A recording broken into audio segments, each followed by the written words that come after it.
আসসালামু আলাইকুম সবাইকে।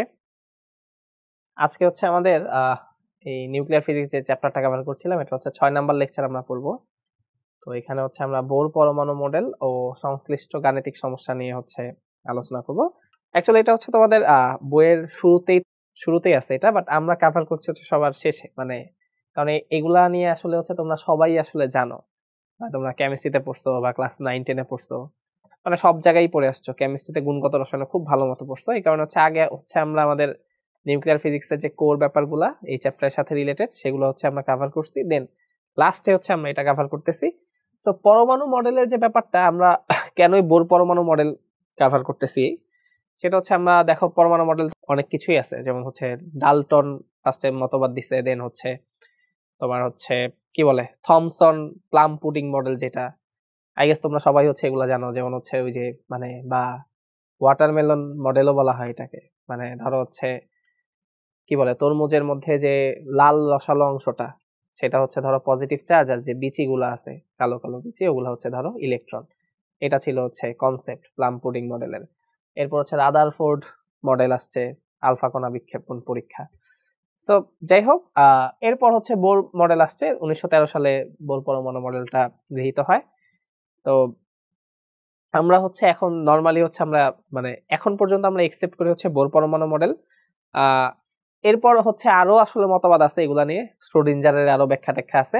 যাই হোক, মানে আমরা আমাদের এই স্টেজে এসে হচ্ছে আমরা বোর পরমাণু মডেলটাই হচ্ছে সবচেয়ে বেশি প্রায়োরিটি দিচ্ছি। এই কারণে আমরা হচ্ছে এই মডেলটাই স্টাডি করতেছি। তো এটা আসলে তোমরা সবাই জানো, এখানে আমার নতুন করে পড়ানোর কিছুই নাই। জাস্ট হচ্ছে তোমরা কেমিস্ট্রিতে অনেক পড়ছো, 9-10-এও পড়ে আসছো, জাস্ট একটু ওভারভিউ দেওয়া, মনে করায় দেওয়া, দ্যাটস ইট। তো প্রথম স্বীকার্য যেটা বলছে শক্তি স্তর সম্পর্কিত মতবাদ। তার মানে এখানে হচ্ছে ইলেকট্রন কতগুলা হচ্ছে ধরো ফিক্স শক্তি স্তরে হচ্ছে আবর্তন করে। হ্যাঁ, ধরো শক্তি স্তর গুলো এই যে এন ইকুয়াল, এই যে এন এন দিয়ে হচ্ছে শক্তি স্তরের মানে কোন শক্তি স্তরে ইলেকট্রনটা ঘুরতেছে সেটা বোঝানো হয়েছে। ধরো হচ্ছে আমরা জানি যে এন ইকুয়াল 1, এটাকে হচ্ছে আমরা বলি হচ্ছে কে শেল। হ্যাঁ, তারপর হচ্ছে এই যে এন ইকুয়াল 2 হইলে আমরা বলি হচ্ছে এল শেল। এন ইকুয়াল 3 হইলে আমরা বলি হচ্ছে এম শেল। সেগুলো আমরা সবই জানি, জাস্ট এই কথাগুলাই যে এখানে এই যে প্রত্যেকটা শক্তি স্তরে যে হচ্ছে ইলেকট্রন গুলা ঘুরতেছে, এই শক্তি স্তর গুলাতে যখন ইলেকট্রন গুলা মুভ করে, সে কিন্তু শক্তির শোষণও করে না, বিকিরণও করে না। মানে একটা শক্তি স্তরে ইলেকট্রন গুলা কি বৃত্তাকার কক্ষপথে ঘুরতেছে না, সে কিন্তু শক্তির শোষণ বা বিকিরণ কিছুই করবে না। হ্যাঁ, আর এই যে শক্তি স্তর গুলাতে হচ্ছে ইলেকট্রন মুভ করতেছে, এই শক্তি স্তর গুলার শক্তি কিন্তু ফিক্সড। ঠিক আছে, এগুলো নিয়ে আমরা আলোচনা দেখবো। আই গেস এগুলো হচ্ছে আমরা সবাই জানি আসলে। এই যে কে শেল, এল শেল, এম শেল, তারপর হচ্ছে এন ইকুয়াল 4 হলে চতুর্থ শক্তি স্তর হলে আমরা বলি এন শেল, এগুলো আমরা সবাই জানি। দ্বিতীয় স্বীকার্য হচ্ছে ইলেকট্রনের কৌণিক ভরবেগ সম্পর্কিত যে মতবাদ। সেখানে বলছে হচ্ছে আমরা জানি যে কৌণিক ভরবেগ যেটা, এই যে কৌণিক ভরবেগ আমরা এল বলতেছি, বা তোমরা কেমিস্ট্রিতে দেখছো হচ্ছে ডিরেক্ট হচ্ছে এমভিআর, সেটা হচ্ছে এইচ বাই 2 পাই এর পূর্ণ সংখ্যার গুণিতক, তাই তো? NH বাই 2 পাই, যেটাকে আমরা বলি এন, মানে কি সে যে শক্তি স্তরে হচ্ছে মানে ঘুরতেছে, প্রথম শক্তি স্তরে ইলেকট্রন থেকে যদি ঘুরে তাহলে এন এর ভ্যালু 1, দ্বিতীয় শক্তি স্তরে ইলেকট্রনটা যদি ঘুরে তাহলে এন এর ভ্যালু 2। তার মানে আলটিমেটলি আমি পাচ্ছি এল ইকুয়াল হচ্ছে, আচ্ছা ভাই এল ইকুয়াল এমভিআর কিভাবে আসছে এটা আমি দেখাইতে পারি। তোমরা জানো যে এল ইকুয়াল হচ্ছে আই ওমেগা।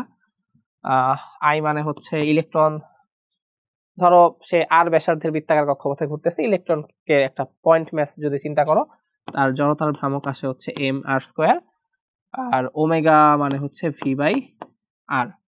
সো এইখান থেকে কিন্তু আমরা ইজিলি পাই এল ইকুয়াল এম ভি আর। হ্যাঁ, so L equal M V আর। তো আর এই বোরের মতবাদ অনুযায়ী আমরা সেটা পাচ্ছি যে এম ভি আর ইকুয়াল হচ্ছে ভাইয়া এনএইচ বাই 2 পাই। ঠিক আছে, তো কৌণিক ভরবেগের এটার যদি আমরা একক দেখতে চাই,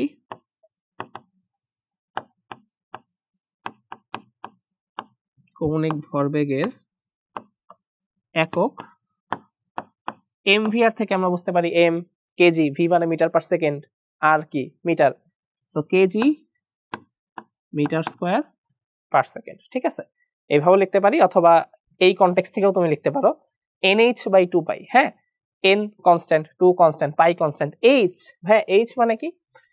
h হচ্ছে প্ল্যাঙ্কস কনস্ট্যান্ট, সবাই জানো 6.626 ইন্টু 10⁻⁻34 জুল সেকেন্ড। ঠিক আছে, এটাকে বলে হচ্ছে প্ল্যাঙ্কের ধ্রুবক, প্ল্যাঙ্কস কনস্ট্যান্ট। আচ্ছা, সো এই কনটেক্সট থেকে তুমি কিন্তু হচ্ছে যে প্ল্যাঙ্কের ধ্রুবকের যেটা একক সেটাই কিন্তু কৌণিক ভরবেগের একক হচ্ছে জুল সেকেন্ড। সো এইভাবেও চিন্তা করতে পারো। হ্যাঁ, সেই হচ্ছে একককে আমরা রিপ্রেজেন্ট করতে পারি। 3 নাম্বার বলছে শক্তির শোষণ বা বিকিরণ সম্পর্কিত মতবাদ প্রস্তাব। আচ্ছা, আমরা বলছি যে ইলেকট্রন যখন একটা ফিক্সড শক্তি স্তরে ঘুরতেছে আর সে কিন্তু শক্তির শোষণও করতেছে না, বিকিরণও করতেছে না, বাট ইলেকট্রন একটা শক্তি স্তর থেকে যখন আরেকটা শক্তি স্তরে উন্নীত হয় বা স্থানান্তরিত হয় তখন কিন্তু সে শক্তির শোষণ বা বিকিরণ করতে পারে। লেটস সে এই হচ্ছে ধরো নিউক্লিয়াস, এটা একটা শক্তি স্তর, এটা একটা শক্তি স্তর, এটা একটা শক্তি স্তর, মানে প্রথম, দ্বিতীয়, তৃতীয়।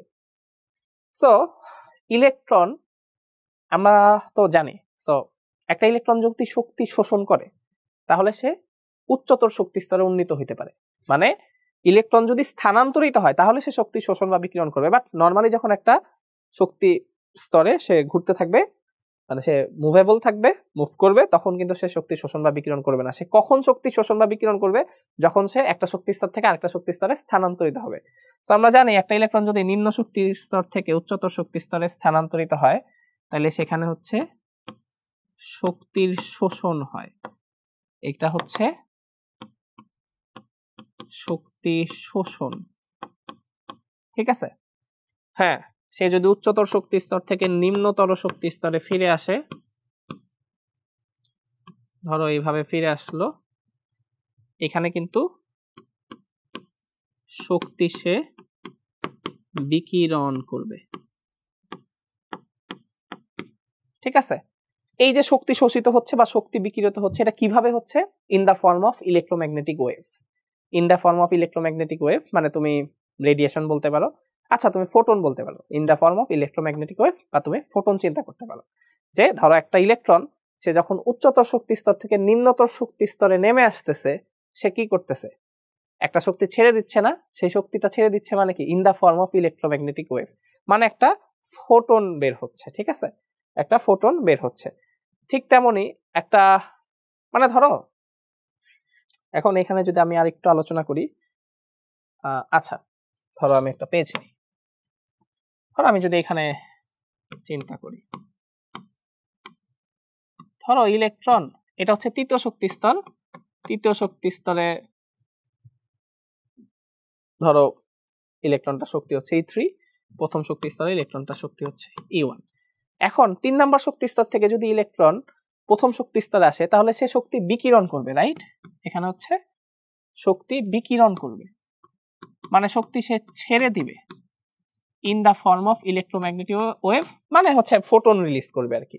যে ফোটনটা রিলিজ করবে সেই ফোটনটার শক্তি কত, মানে কতটুকু শক্তি সে বিকিরণ করবে, এই দুই শক্তি স্তরের পার্থক্যের সমপরিমাণ শক্তি, এই দুই শক্তি স্তরের পার্থক্যের সমপরিমাণ শক্তি, মানে এই যে E1 আর E3 এই দুই শক্তি স্তরের পার্থক্যের সমপরিমাণ শক্তি সে বিকিরণ করবে কিসের মাধ্যমে? ফোটনের মাধ্যমে, in the form of electromagnetic wave বা ফোটনের মাধ্যমে। সো এটা আমরা জানি, এটাকে হচ্ছে আমরা যেইভাবেও লিখতে পারি HF, এরপর হচ্ছে এটাকে আমরা হচ্ছে আবার hc/λ এইভাবেও লিখতে পারি, এগুলো আমরা কেমিস্ট্রিতে দেখে আসছি। ঠিক আছে, শক্তি বিকিরণ করবে কি আকারে? ফোটন আকারে। ঠিক আছে, তো এটা গেল।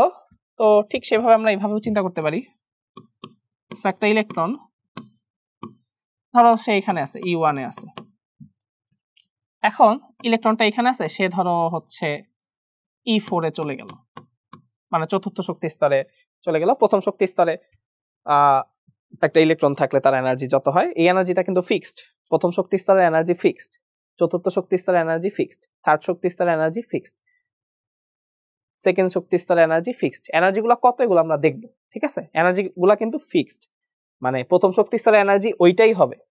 ঠিক আছে, তুমি একটা হাইড্রোজেন পরমাণু যদি চিন্তা করো, হাইড্রোজেন পরমাণুর প্রথম শক্তি স্তরে যদি একটা ইলেকট্রন থাকে তার এনার্জি ওইটাই হবে। চতুর্থ শক্তি স্তরে হাইড্রোজেন পরমাণু চতুর্থ শক্তি স্তরে যদি একটা ইলেকট্রন থাকে তার শক্তি ওইটাই হবে। ঠিক আছে, এগুলো আমরা দেখবো।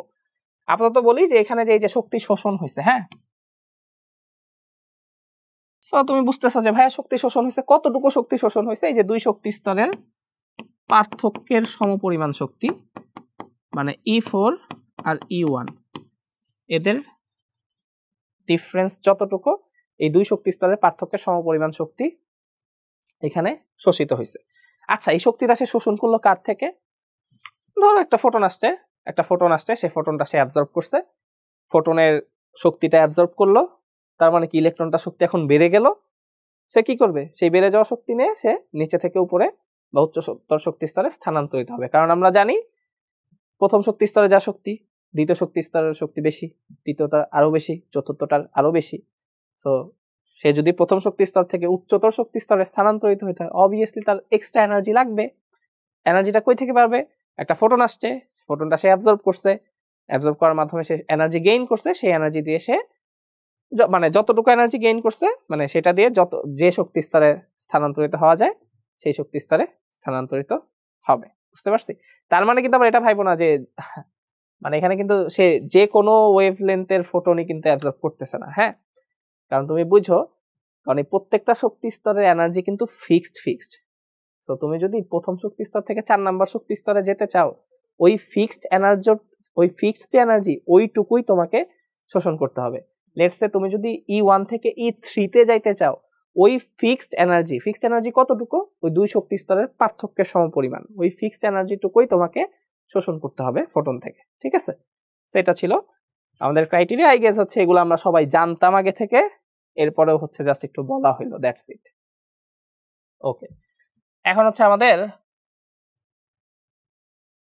হাইড্রোজেন পরমাণুর তৃতীয় কক্ষপথে আবর্তনশীল ইলেকট্রনের কৌণিক ভরবেগ। আচ্ছা ঠিক আছে, একটা প্রবলেম চলে আসছে, দেখো L ইকুয়াল হচ্ছে mvr ইকুয়াল হচ্ছে nh/2π, মানে আমি তো এই যে এই এলটাই বের করবো আর কি, nh/2π। যেহেতু তৃতীয় কক্ষপথ বলছে ভাইয়া, n এর ভ্যালু হচ্ছে 3, h এর ভ্যালু হচ্ছে 6.626 × 10⁻34, 2 পাই এর ভ্যালু 3.1416। আই গেস এটা আমার আর পরে দিতে হবে না, এটা তোমরা সবাই পারবা। ঠিক আছে, জাস্ট ভ্যালু বসাইলেই হচ্ছে। ওকে, তাহলে এখন হচ্ছে আমাদের বোর পরমাণু মডেল অনুসারে হাইড্রোজেন পরমাণুর কক্ষপথের ব্যাসার্ধের রাশিমালা। আচ্ছা ফাইন, তো ফার্স্টে হচ্ছে আমরা যে কোনো পরমাণুর জন্য হচ্ছে ব্যাসার্ধের রাশিমালা বের করব। এরপর যে কোনো পরমাণুর জন্য ব্যাসার্ধের রাশিমালা যদি আমরা বুঝতে পারি তাহলে ইজিলি হচ্ছে হাইড্রোজেন পরমাণুটাও ধরতে পারবো। আচ্ছা, তাহলে এখানে যদি ফার্স্টে চিন্তা করা যায় যে অ্যাকচুয়ালি আমি যদি যে কোনো পরমাণুর জন্য হিসাব করি,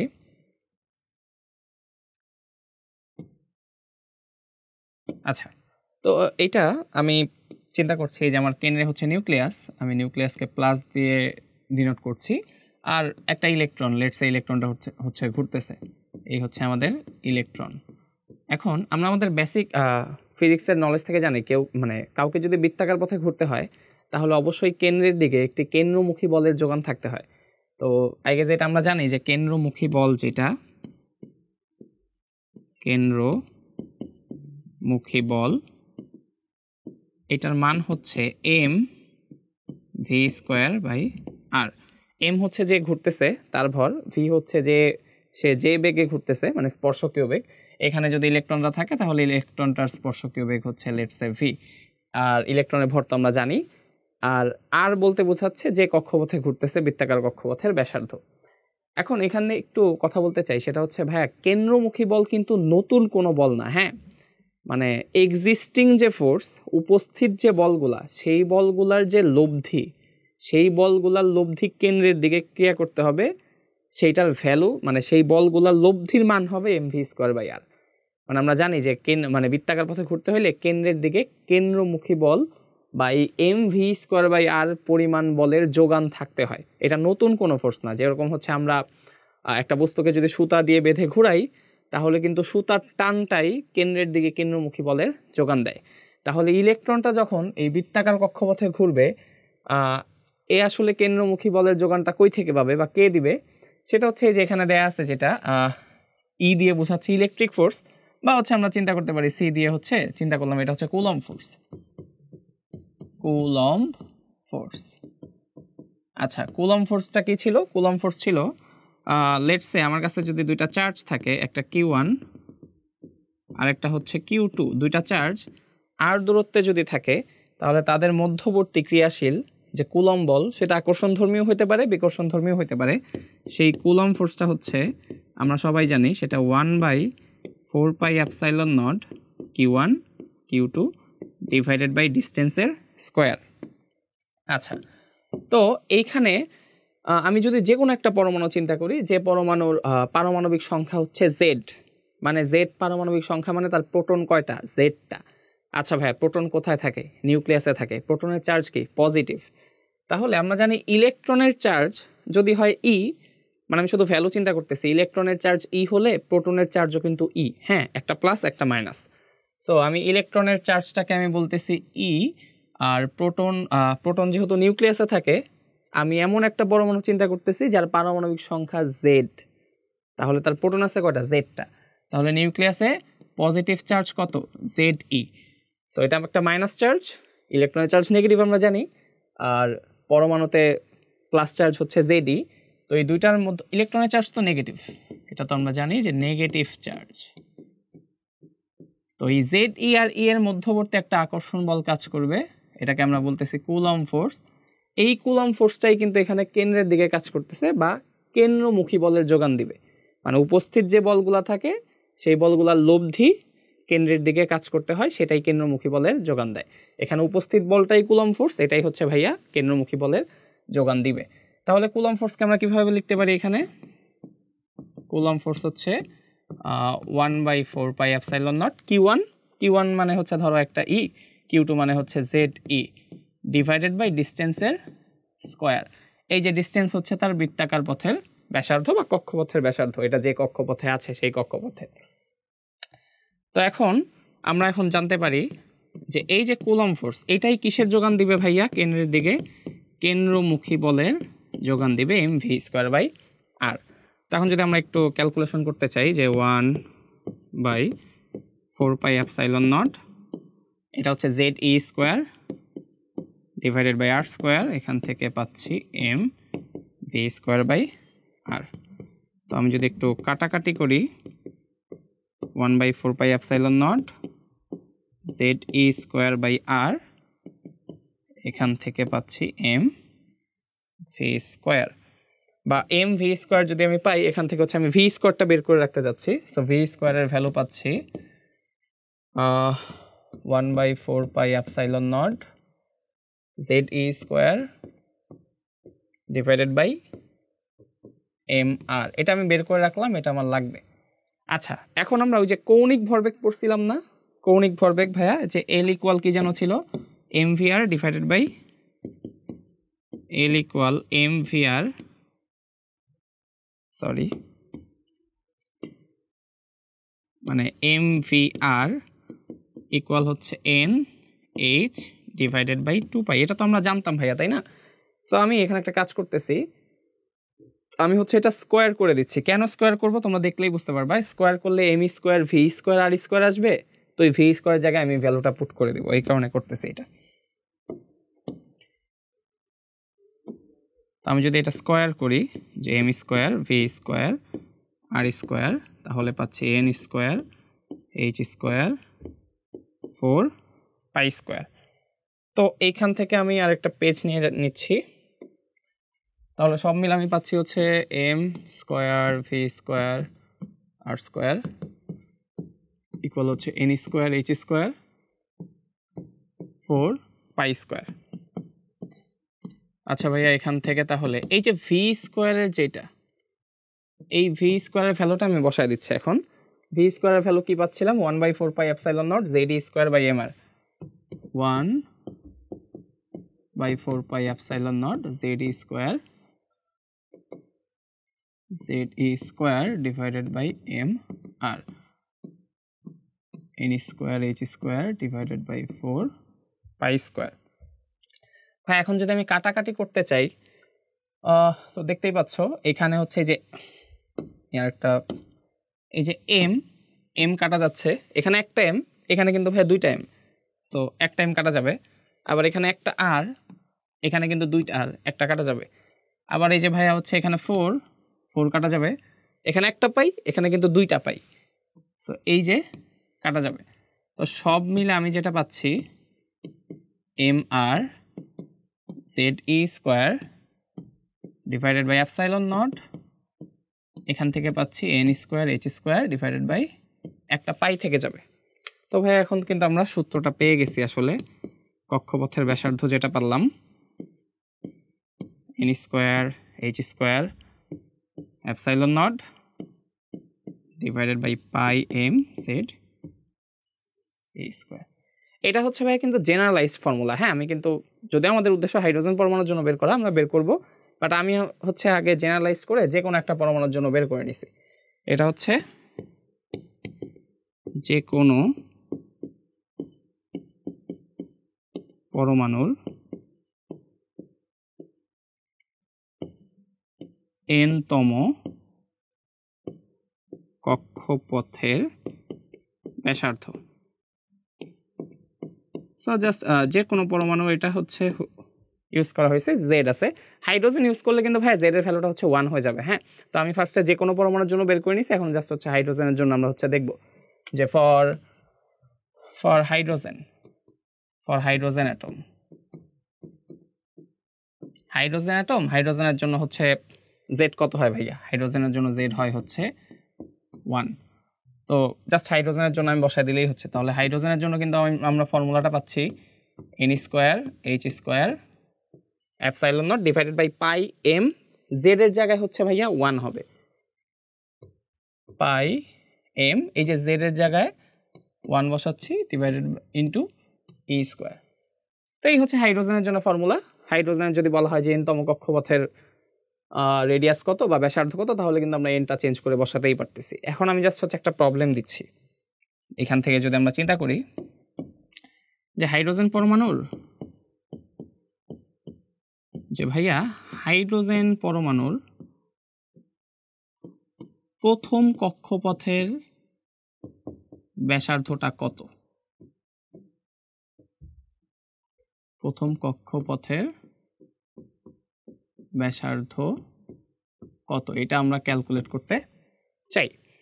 তো এটা যদি আমরা দেখি যে কিভাবে ইউজ করব, তো প্রথম কক্ষপথ মানে কিন্তু ভাই এন এর ভ্যালু কত? 1। হ্যাঁ, এন এর ভ্যালু হচ্ছে 1, N square H square epsilon naught divided by pi M, আচ্ছা জেড তো আর লেখার দরকার নাই, এইটা pi M E square. So এখান থেকে যদি আমরা ক্যালকুলেশন করি, ভাইয়া এইচ কি ছিল? এইচ ছিল ভাইয়া হচ্ছে প্ল্যাঙ্কস কনস্ট্যান্ট। এইচ এর ভ্যালু কত? 6.626 ইন্টু 10⁻³ জুল সেকেন্ড। ভাইয়া এপসাইলন নট কি ছিল? এপসাইলন নট মানে ছিল শূন্য স্থানের ভেদনযোগ্যতা। সো এটার ভ্যালু আমাদের মুখস্থ থাকবে। এপসাইলন নটের ভ্যালু হচ্ছে ভাইয়া 8.854 into 10⁻12 coulomb square per newton per metre square.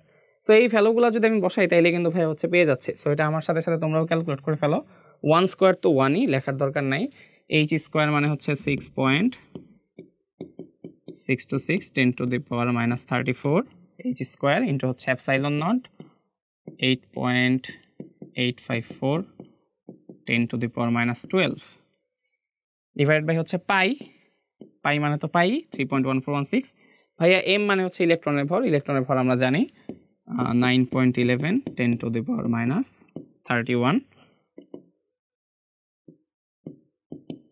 আর ই মানে হচ্ছে ইলেকট্রনের চার্জ।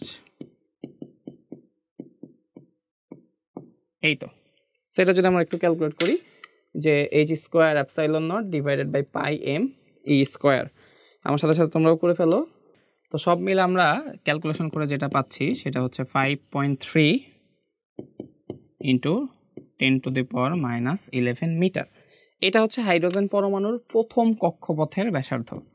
সো আমি চাইলে এখানে হচ্ছে ছোট্ট করে একটা আরও 1 লিখে দিতে পারি, মানে এটা হচ্ছে হাইড্রোজেন পরমাণুর প্রথম কক্ষপথের ব্যাসার্ধ। ভাইয়া এটাকে কিন্তু হচ্ছে বোর রেডিয়াসও বলে, ঠিক আছে? হাইড্রোজেন পরমাণু যেটা প্রথম কক্ষপথের ব্যাসার্ধ তাকে কিন্তু বোর রেডিয়াসও বলা হয়।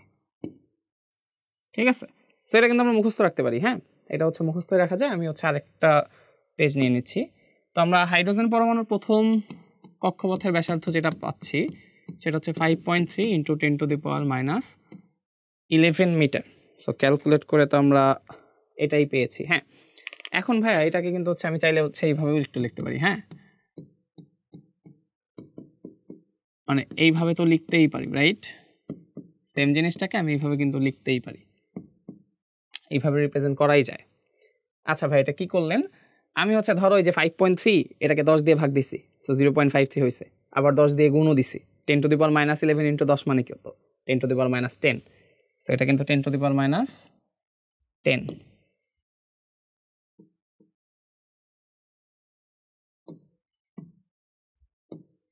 10⁻10 মিটার।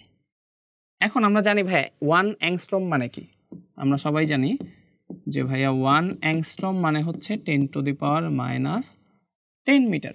সো হাইড্রোজেন পরমাণুর প্রথম কক্ষপথের ব্যাসার্ধ বা বোর রেডিয়াস আমরা যেটাকে বলতেছি সেটা কিন্তু আমরা মুখস্থই রাখতে পারি ভাইয়া। এটা কিন্তু 0.53 অ্যাংস্ট্রম। এটা কিন্তু এভাবে মুখস্থই রাখা যায়। আচ্ছা, এখন আমরা যদি ফর্মুলাটা একটু চেক করি যে ভাই আমাদের হচ্ছে যে কোনো পরমাণুর জন্য ফর অ্যানি অ্যাটম, আমরা যে ফর্মুলাটা পেয়েছিলাম যে এনতম কক্ষপথের ব্যাসার্ধের ফর্মুলা কি, সেই ফর্মুলাটা ছিল হচ্ছে ভাইয়া এটা n²h² ডিভাইডেড বাই πmz² হ্যাঁ ভাই, আমি যদিও লিখতেছি ফর অ্যানি অ্যাটম, এটা কিন্তু মেক শিওর যে this formula is valid, this formula is valid only for hydrogen atom and hydrogen like atom। ভাই হাইড্রোজেন লাইক অ্যাটম মানে আবার কি? হাইড্রোজেন লাইক অ্যাটম মানে হচ্ছে যে সকল পরমাণুতে ইলেকট্রন আছে একটা, এগুলো কিন্তু মানে বোর কি বলে বোর স্বীকার্য থেকেই হচ্ছে আমরা এই ফর্মুলাটা প্রুফ করছি, রাইট? এখন আমরা কিন্তু সবাই জানি বা কেমিস্ট্রি থেকেও পড়ে আসছি যে বোর যে মডেল এটা কিন্তু আসলে মূলত চিন্তা করা হয়েছিল হচ্ছে 1 ইলেকট্রন বিশিষ্ট পরমাণুর জন্য। তো এখন 1 ইলেকট্রন বিশিষ্ট পরমাণু তো হাইড্রোজেনই থাকে, রাইট? তাহলে বিভিন্ন পরমাণু যদি হয় সেগুলোর ক্ষেত্রে কি এই ফর্মুলা ইউজ করা যাবে না? হ্যাঁ, এই কারণেই লিখছি যে হাইড্রোজেন লাইক অ্যাটম। কীরকম?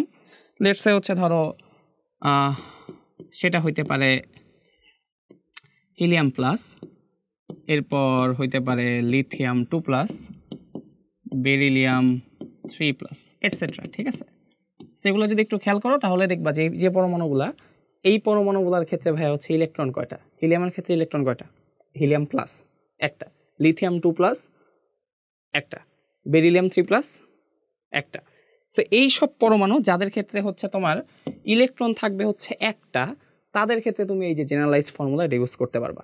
বা আমরা যদি আরেকটু চিন্তা করি এই ফর্মুলাটার একটু বেটার ভার্সন ইউজ, তাহলে দেখো আমরা এইভাবে চিন্তা করতে পারি h² divided by πme²n² z। এভাবে চিন্তাই করা যায়। দেখো n²h² আমি হচ্ছে h²টা লিখলাম আগে, দেন হচ্ছে πme² লিখছি, n²/z হচ্ছে পরে লিখছি।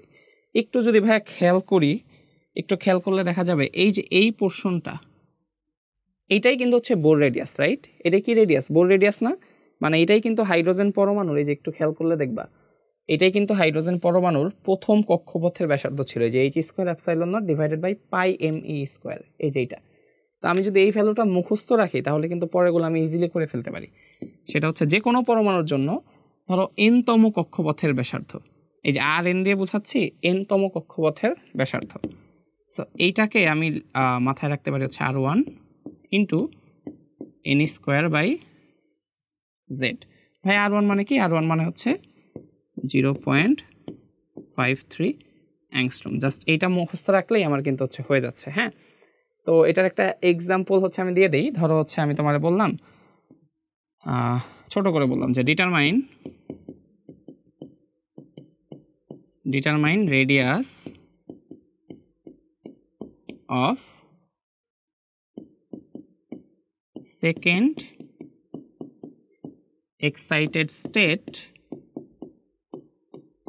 Second excited state of lithium হচ্ছে 2+। হ্যাঁ, লিথিয়াম 2+ দিচ্ছেন কেন? ওই যে বললাম এই ফর্মুলা ইউজ করতে গেলে তারা তো হাইড্রোজেনের মতো হইতে হবে, একটা ইলেকট্রন থাকতে হবে। লিথিয়াম 2+ ইলেকট্রন থাকে কয়টা? একটা। এখন ভাই সেকেন্ড এক্সাইটেড স্টেট মানে কি? সেকেন্ড এক্সাইটেড স্টেট মানে হচ্ছে ভাই তেমন কিছু না। এটা কোথায় দেখাই? এই যে আমি এখানে একটু ছোট করে একটু দেখাই। ধরো হচ্ছে এটা যদি নিউক্লিয়াস থাকে এরকম থাকে, রাইট? সো যে প্রথম শক্তি স্তরকে আমরা বলি হচ্ছে ভূমি স্তর বলি, বা অ্যাকচুয়ালি ইংলিশে যেটা বলা হয় সেটা হচ্ছে গ্রাউন্ড স্টেট বলে। এই যে প্রথমটা যেটা আমরা বলি হচ্ছে গ্রাউন্ড স্টেট বা ভূমি স্তর। তাহলে ভাই হচ্ছে যে দ্বিতীয় শক্তি স্তর যেটা, এটাকে বলে হচ্ছে ফার্স্ট এক্সাইটেড স্টেট। ফার্স্ট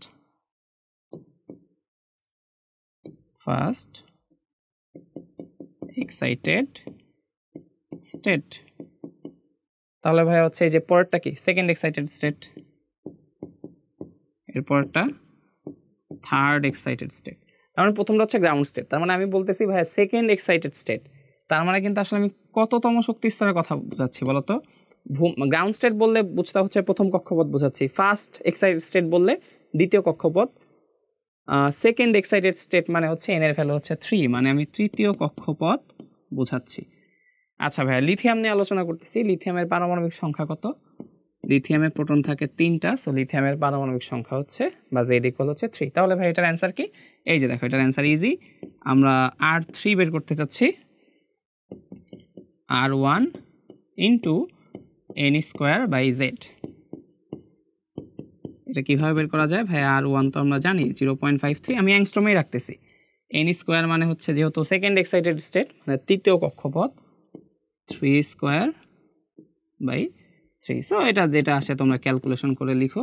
বাক্স আমি অ্যাংস্ট্রমেই লিখে দিলাম, ঠিক আছে? এই হচ্ছে মানে জাস্ট আমরা এই বোর মানে যে হাইড্রোজেনের জন্য যেটা আমাদের ছিল যে বোর পরমাণু মডেল অনুসারে হাইড্রোজেন পরমাণুর কক্ষপথের ব্যাসার্ধ। সো আমরা হাইড্রোজেন পরমাণুর জন্য বের করতে পারলাম। জেনারেলাইজড যদি হাইড্রোজেনের মতো অন্য কোনো পরমাণু হয় তার জন্য কিভাবে বের করব সেটার আইডিয়াও পেয়ে যাচ্ছি। সো এটা তোমরা ক্যালকুলেশন করে নিও। ও আচ্ছা, এটা মনে হয় মুছে গেছে। হ্যাঁ, তাহলে আমি হচ্ছে আরেকবার একটু লিখে দিচ্ছি। R1 এর ভ্যালু হচ্ছে 0.53 অ্যাংস্ট্রম। ওকে, সো এই ফর্মুলা ইউজ করে হচ্ছে ইজিলি হচ্ছে তোমরা যে কোনো পরমাণুর ক্ষেত্রে n তম কক্ষপথের ব্যাসার্ধ করেই ফেলতে পারবা। এরপর হচ্ছে আমাদের নেক্সট প্রবলেম। হাইড্রোজেন পরমাণুর তৃতীয় কক্ষপথের ব্যাসার্ধ কত? জোস, ডিরেক্ট। আচ্ছা, আগে হচ্ছে আমরা ফর্মুলাটা লিখি। আমরা ফর্মুলা কি পাইছি? R1 into n²/z for hydrogen. z এর ভ্যালু কত? 1। তো হাইড্রোজেনের জন্য z এর ভ্যালু হচ্ছে 1।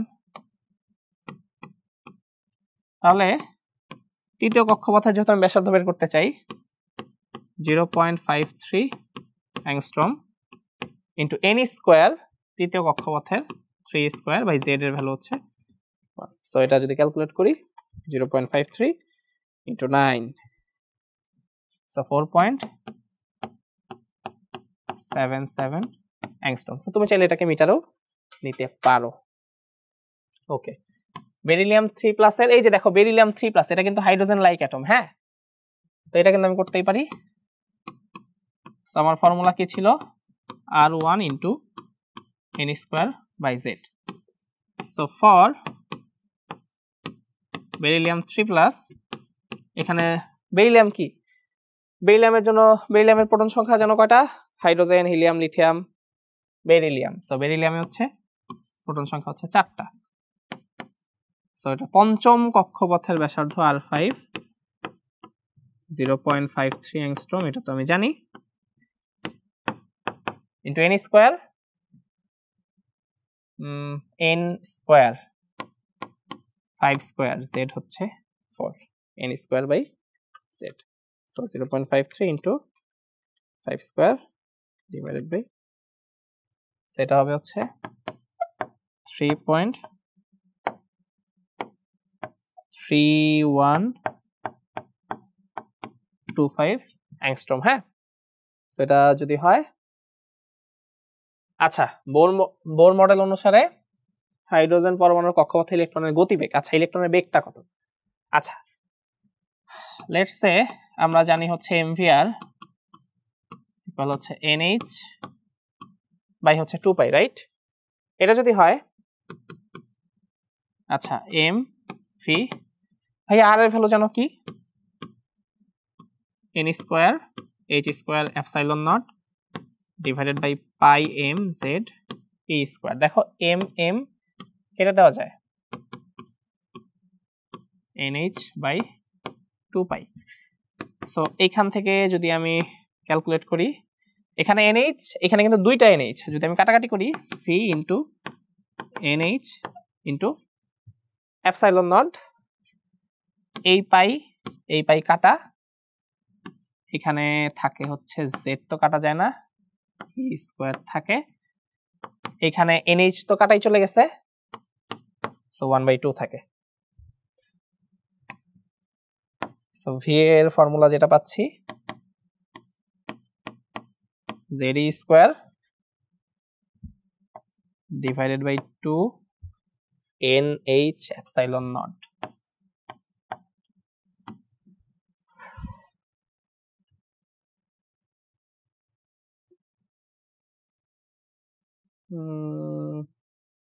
ঠিক আছে। সো এই হচ্ছে আমার অবস্থা। সো v ইকুয়াল হচ্ছে z e square divided by 2 nh epsilon naught. তাহলে আমরা যদি ফর হাইড্রোজেন অ্যাটমের জন্য ইউজ করি, for hydrogen atom z equal হচ্ছে 1। সো হাইড্রোজেন পরমাণুর প্রথম কক্ষপথে যদি একটা ইলেকট্রন থাকে, হাইড্রোজেন পরমাণুর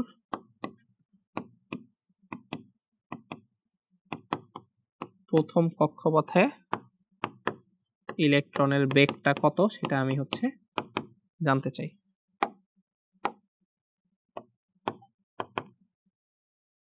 ওকে, সো আমি যদি এটা ক্যালকুলেশন করি,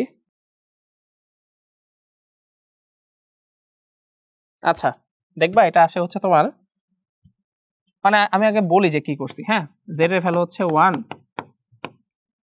e স্কয়ার 2 প্রথম কক্ষপথ মানে n এর value 1 into h into epsilon naught, এই v এর ভ্যালুটা আমি পাচ্ছি হচ্ছে 2.18 ইন্টু 10⁶ মিটার পার সেকেন্ড। ঠিক আছে, তো এখান থেকে আমি একটা মজার জিনিস পাই, সেটা হচ্ছে,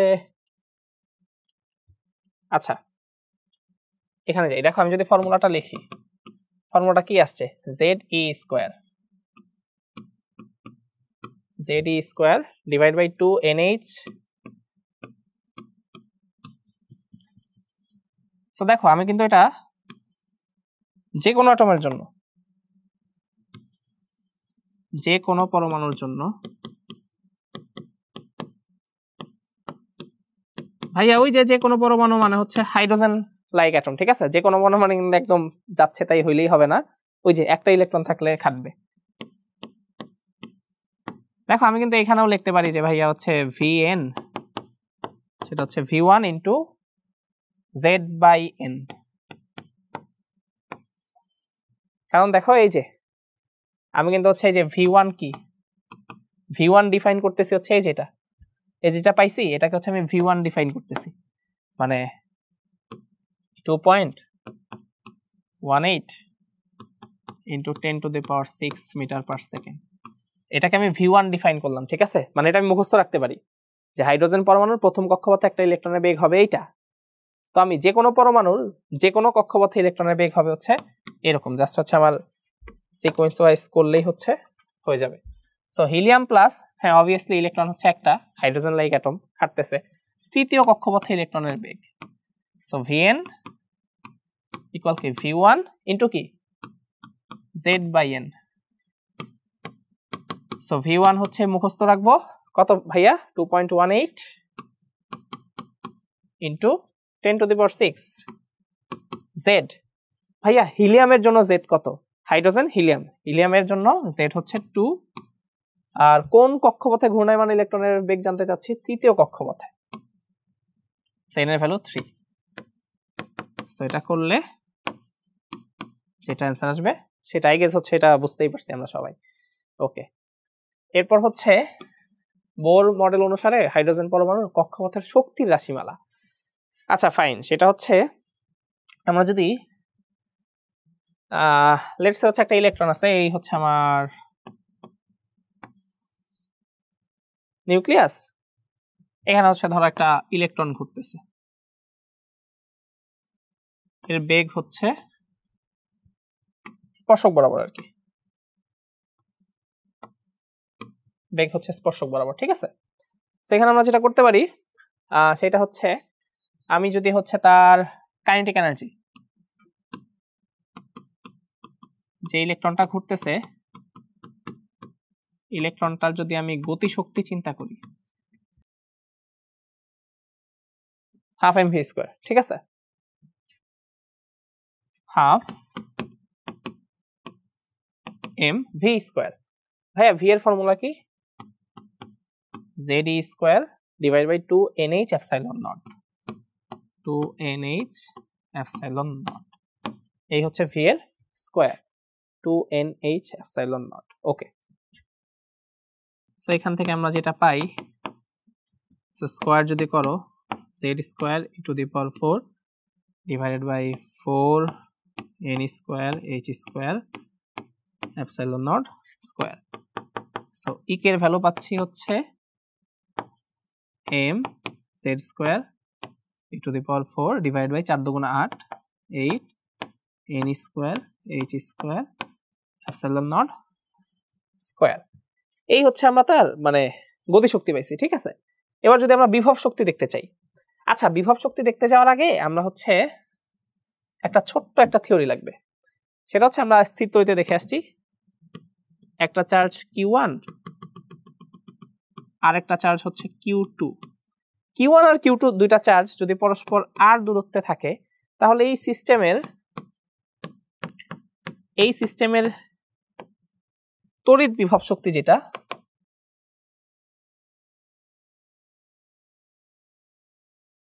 ইপি, সেটার ফর্মুলা হচ্ছে ভাইয়া এটা আমরা সবাই জানি, স্থির তড়িতে পড়ে আসছি, Q1 Q2 বাই R, কেউ আবার তালে তালে আর স্কোয়ার দিয়ে দিও না ভাইয়া, হ্যাঁ, 1/4 pi epsilon naught Q1 Q2 R। হ্যাঁ, মেক শিওর করতে হবে এই যে Q1 Q2 এর ব্যাপারটা যেটা, এটা কিন্তু বসাইতে হবে with sign, with sign. So normally আমরা যখন ফোর্স বের করি বা তড়িৎ প্রাবল্য বের করতাম তখন কিন্তু আমরা হচ্ছে সাইন বসাইতাম না, মানে একটা প্লাস চার্জ আর একটা মাইনাস চার্জ থাকলে আমরা বুঝে নিতাম যে ভাই একটা প্লাস একটা মাইনাস, এটা কিন্তু একজন আরেকজনকে হচ্ছে আকর্ষণ করবে, দুইটাই প্লাস তার মানে হচ্ছে বিকর্ষণ করবে। বাট আমরা যখন স্কেলার জিনিস নিয়ে হচ্ছে আলোচনা করি, লাইক হচ্ছে তড়িৎ বিভব, তখন কিন্তু ভাই হচ্ছে আমরা কিউ এর ভ্যালু যদি -50 থাকতো -50ই বসাইতাম। সো যেহেতু শক্তি এটাও স্কেলার রাশি, এখানেও কিন্তু মেক শিওর যে Q1 Q2 এর ভ্যালুটা কিন্তু উইথ সাইন, প্লাস থাকলে প্লাস মাইনাস থাকলে মাইনাস, সো সাইন সহ বসাইতে হবে। এটা হচ্ছে ভাই ওই যে তড়িৎ বিভব শক্তি, কারণ আমরা তো গতি শক্তি দেখছি তাই না, আমরা যেহেতু একটা টোটাল শক্তি বের করতে চাচ্ছি, টোটাল শক্তি মানে কিন্তু ভাই গতি শক্তি প্লাস বিভব শক্তি।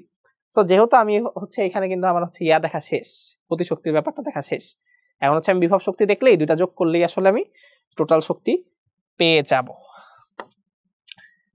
সেখানে যদি আমি হচ্ছে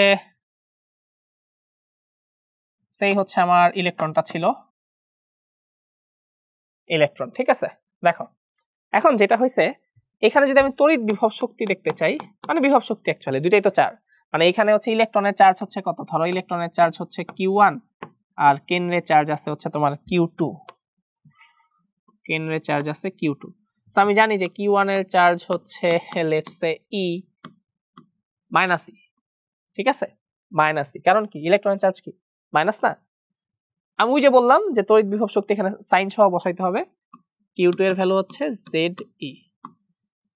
মানে আমি পরে হচ্ছে হাইড্রোজেনের জন্য বলবো Z মানে হচ্ছে নরমাল যে কোনো অ্যাটম, হাইড্রোজেন লাইক অ্যাটম, ঠিক আছে, যাদের কেন্দ্রে জেডটা প্লাস আছে, মানে জেডটা প্রোটন আছে আর কি।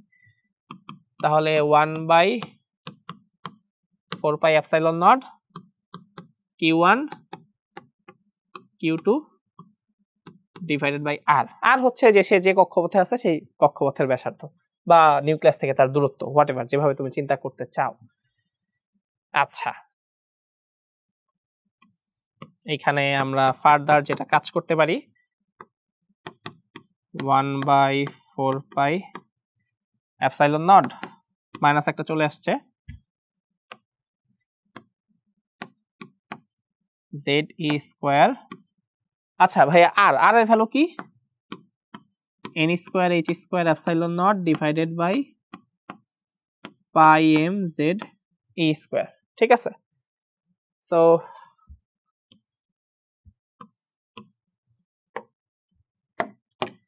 এটা থেকে তাহলে হচ্ছে আমরা ইপির ভ্যালু যদি প্রসিড করতে চাই কাটাকাটি, আচ্ছা একেবারে আগে বসাই দেখি কি হয়। মাইনাস 1/4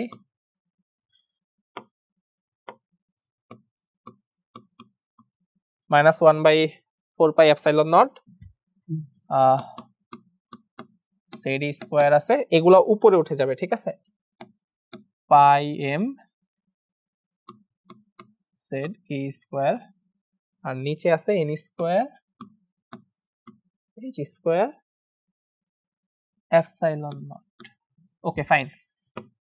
আচ্ছা ভাইয়া, তাইলে আমরা যেটা পাচ্ছি এখানে পাই পাই কেটে দেওয়া যায়, পাই পাই কাটা। আচ্ছা, তাহলে এখানে থাকতেছে মাইনাস এম, জেড আছে দুইটা, এই যে এম একটা জেড আছে দুইটা, ই আছে এখানে দুইটা এখানে দুইটা, একবার যদি লিখি minus M Z square E to the power 4 divided by 4 N square H square epsilon naught square. এই হচ্ছে আমার বিভব শক্তি। ঠিক আছে, একটা জিনিস একটু মিল খুঁজে পাইতেছো ভাইয়া বলো তো, আমি গতি শক্তিটা কি পাইছিলাম বলো? গতি শক্তি পাইছি হচ্ছে m Z square E to the power 4 m Z square E to the power 4 divided by 8 n square H square epsilon naught square.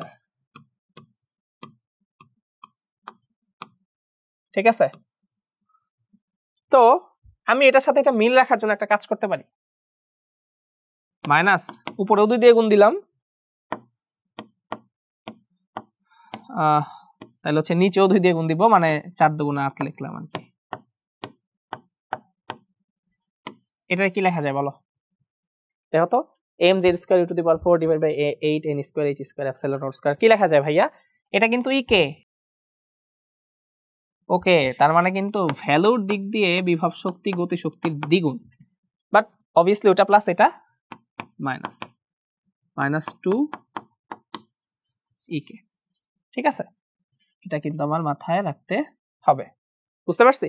So এটা ইজিলি হচ্ছে আমি বুঝতে পারলাম, জাস্ট প্রুফ করলেই হয়ে যেতেছে। এখন হচ্ছে আমার total energy,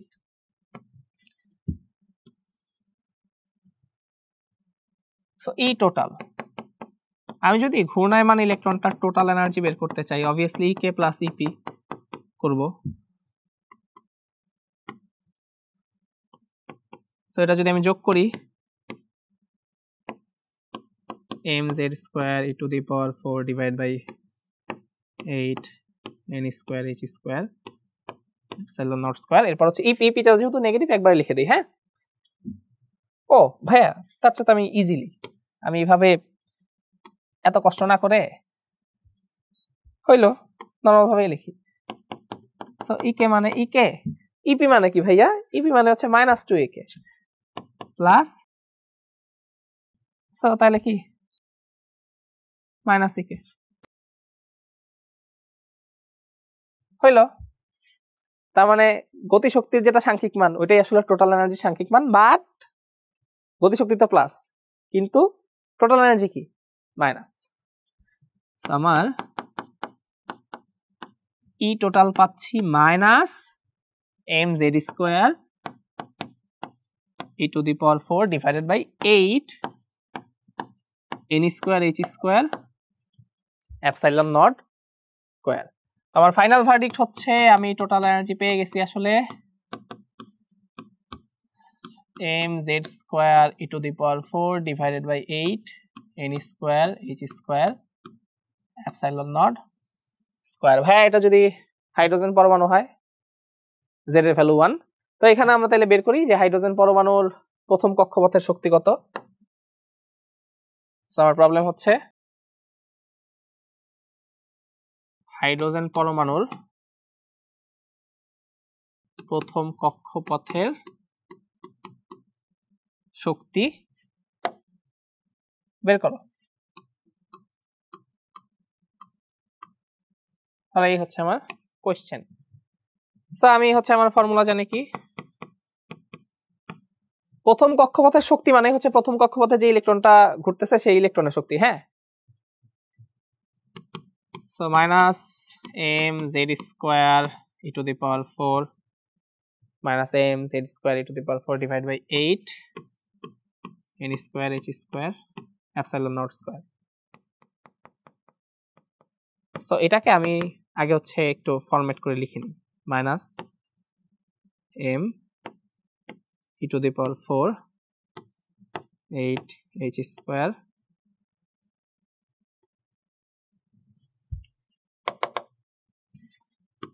h square epsilon naught square.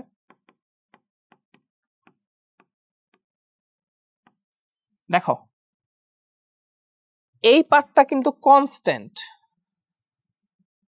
এই পার্টটা কি ভাইয়া ধ্রুবক না? ভালো করে দেখো, m ইলেকট্রনের মাস ধ্রুবক, ইলেকট্রনের চার্জ ধ্রুবক, 8 ধ্রুবক, h স্কয়ার এই যেটা হচ্ছে তোমার প্ল্যাঙ্কের কনস্ট্যান্ট ধ্রুবক, এপসাইলন নট ধ্রুবক। সেখান থেকে তো আমি হচ্ছে এই যে হেয়ার মানে যেহেতু আমার হাইড্রোজেন পরমাণুর প্রথম কক্ষপথ বের করতে বলছে, z = 1 ফর হাইড্রোজেন অ্যাটম, প্রথম কক্ষপথের জন্য ফার্স্ট এনার্জি লেভেল মানে প্রথম শক্তি স্তর।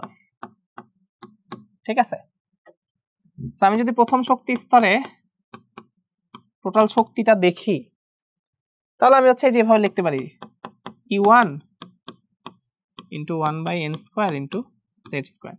সেইভাবে ফর্মুলা আমি জেনারেট করতে পারি।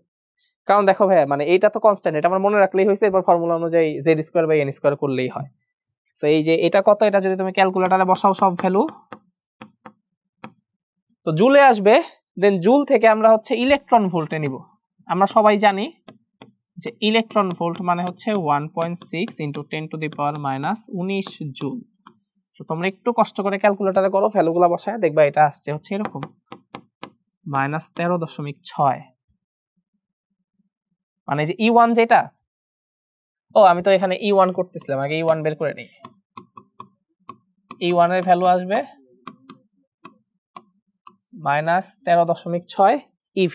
ঠিক আছে, E1 মানে হচ্ছে ভাই এই যে মানে Z এর ভ্যালু হচ্ছে 1 বসায় দিবা, যেহেতু হাইড্রোজেন পরমাণু প্রথম কক্ষপথে শক্তি জানতে চাচ্ছি, n এর ভ্যালু 1, মানে এটা তো সিগনিফিকেন্স নাই 1। এগুলো যদি ভ্যালু বসাও তাহলে দেখবা -13.6 eV। ভাইয়া eV কেন? জুলেই আসছিল ভাইয়া, জুল থেকে হচ্ছে আমি eV তে কনভার্ট করছি। ঠিক আছে, এই যে জুল আর eV এর সম্পর্ক হচ্ছে এখানে দেয়া আছে। 1 ইলেকট্রন ভোল্ট এটা একটা শক্তির একক, 1 eV মানে হচ্ছে 1.6 × 10⁻⁻19 জুল। ঠিক আছে, আই গেস হচ্ছে আমরা এটা বুঝতেই পারছি। আর এটা হচ্ছে আমার যে কোনো পরমাণুর জন্য, এই যে এই ফর্মুলা যেটা, এটা হচ্ছে যে কোনো পরমাণুর n-তম কক্ষপথের শক্তি, যে কোনো পরমাণুর n-তম কক্ষপথের শক্তি। হ্যাঁ, ওকে, এটা হচ্ছে যে কোনো পরমাণুর n-তম কক্ষপথের শক্তি। সো জাস্ট আমরা এটা মাথায় রাখলেই হয়। E1 এর ভ্যালু তো আমার মুখস্থ -13.6 eV, এরপর হচ্ছে 1/n² * z²। n মানে যততম কক্ষপথ বলবে বসায় দিবা, z মানে হচ্ছে ওইতে যে যে পরমাণু দিবে তার পারমাণবিক সংখ্যা। বাট মেক শিওর করতে হবে সেখানে যেন ইলেকট্রন কয়টা থাকে, একটা। ওকে, তো এই হচ্ছে আমাদের এখানে প্রুফগুলো ছিল। এরপর আচ্ছা, পরমাণু নিঃসৃত শক্তির পরিমাণ ও বিকিরণের কম্পাঙ্ক। আচ্ছা, ওই আগের জিনিসই বলছে যে ধরো ইলেকট্রন যদি উচ্চতর শক্তি স্তর থেকে নিম্নতর শক্তি স্তরে চলে আসে, ধরো হচ্ছে হায়ার এনার্জি লেভেল NH, এটা হচ্ছে লোয়ার এনার্জি লেভেল N লো, মানে হইতে পারে এটা হচ্ছে 3 নাম্বার শক্তি স্তর, এটা হচ্ছে 1 নাম্বার শক্তি স্তর, লেটস সে ধরো। সো উপর থেকে নিচে শক্তি, উপর থেকে যদি ইলেকট্রন নিচে পড়ে তাহলে এখানে কি হয়, শক্তি বিকিরণ ঘটে। শক্তির কি ঘটে, শক্তি বিকিরণ ঘটে, শক্তি বিকিরণ। ঠিক আছে, মানে শক্তি এনার্জি ছেড়ে দিবে, মানে একটা ফোটন রিলিজ হবে ইন দা ফোটনটা কি, ওই ফোটনটাই হচ্ছে এনার্জি ক্যারি করে বের হয়ে যাবে, মানে ইলেকট্রোম্যাগনেটিক ওয়েভ যেটা। ঠিক আছে, এটা আমরা জানি। পরমাণু নিঃসৃত বিকিরণ শক্তির পরিমাণ ও বিকিরণের কম্পাঙ্ক, ফাইন, এগুলো হচ্ছে আমরা করতেই পারবো। মানে ওই যে দুইটা শক্তি স্তরের, ওই যে আমরা যে কোনো শক্তি স্তর থেকে যদি ইলেকট্রন বের হয়, সো ই ফাইনাল আর ই ইনিশিয়াল, যে এই দুই শক্তি স্তরের শক্তির যে পার্থক্য, সেই পার্থক্যের এই ঢেউয়ের মতো চিহ্ন মানে হচ্ছে ডিফারেন্স, মানে পার্থক্য। এই দুই শক্তি স্তরের পার্থক্যের সমপরিমাণ শক্তি সে রিলিজ করে ফোটন আকারে। সো এই যে এগুলো আমরা জানি, আসলে কেমিস্ট্রি থেকে সবাই পড়ছি। ডেল্টা ই ইকুয়াল হচ্ছে এইচ বাই ল্যামডা বলতে পারো, বা হোয়াট এভার এইচ এফ বলতে পারো। ফ্রিকোয়েন্সি হচ্ছে ওই যে বিকিরিত আলোর কম্পাঙ্ক, মানে যে ফোটনটা রিলিজ করে তার কম্পাঙ্ক।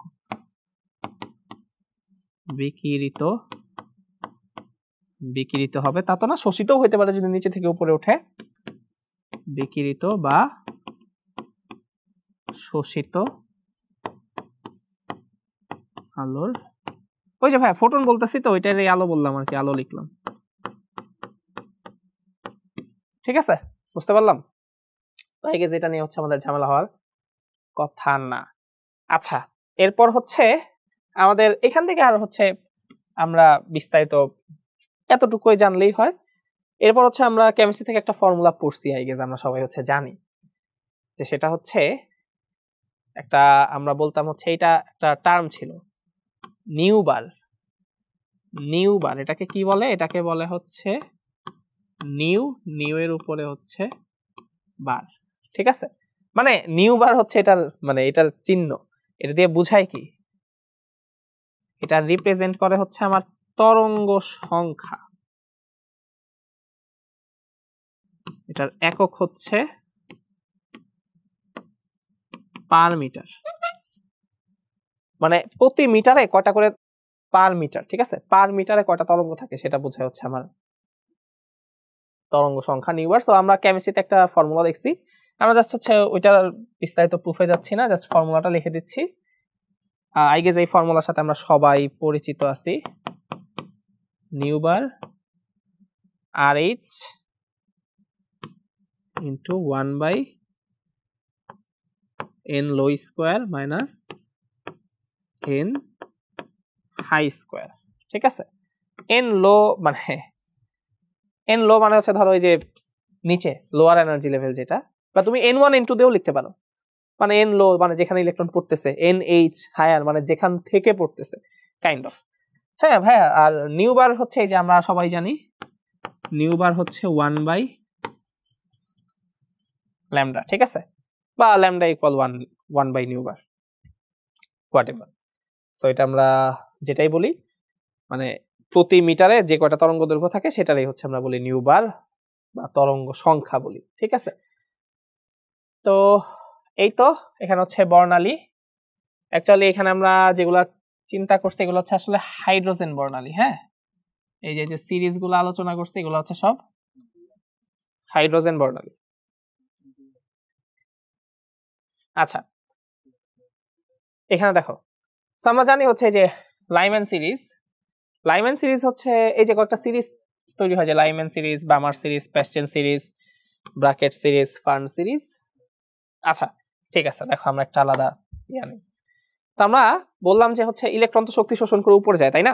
মানে নিম্ন শক্তি স্তর থেকে উচ্চ শক্তি স্তরে যায়, আবার উচ্চ শক্তি স্তর থেকে শক্তি বিকিরণ করে নিম্নতর শক্তি স্তরে চলে আসে। আচ্ছা, এই ইলেকট্রনটা যখন উচ্চতর শক্তি স্তর থেকে নিম্ন শক্তি স্তরে আসতেছে, শক্তি বিকিরণ করতেছে না, ইন দা ফর্ম অফ কি, ইলেকট্রোম্যাগনেটিক ওয়েভ, তাই না? এখন এই যে শক্তি যখন বিকিরণ করে উপর থেকে যখন নিচে আসে, তখন শক্তি বিকিরণ করে, তখন আসলে বর্ণালী সৃষ্টি হয়। ঠিক আছে, তো হাইড্রোজেন পরমাণুর ক্ষেত্রে এরকম বর্ণালী ব্যাপার স্যাপার আছে।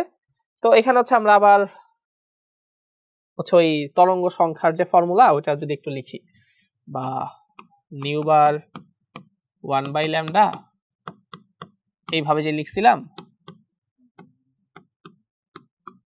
হাইলো লিখতে পারো বা n1 n2 ও লিখতে পারো। ঠিক আছে, তোমার ইচ্ছা, তুমি যেভাবে কমফোর্ট ফিল করো ওইভাবে লিখবা, ব্যাপার না। ঠিক আছে, আচ্ছা এই যে একটা কথা বলি না, যে RH এটাকে বলা হয় হচ্ছে ভাইয়া রিডবার্গ ধ্রুবক। ঠিক আছে,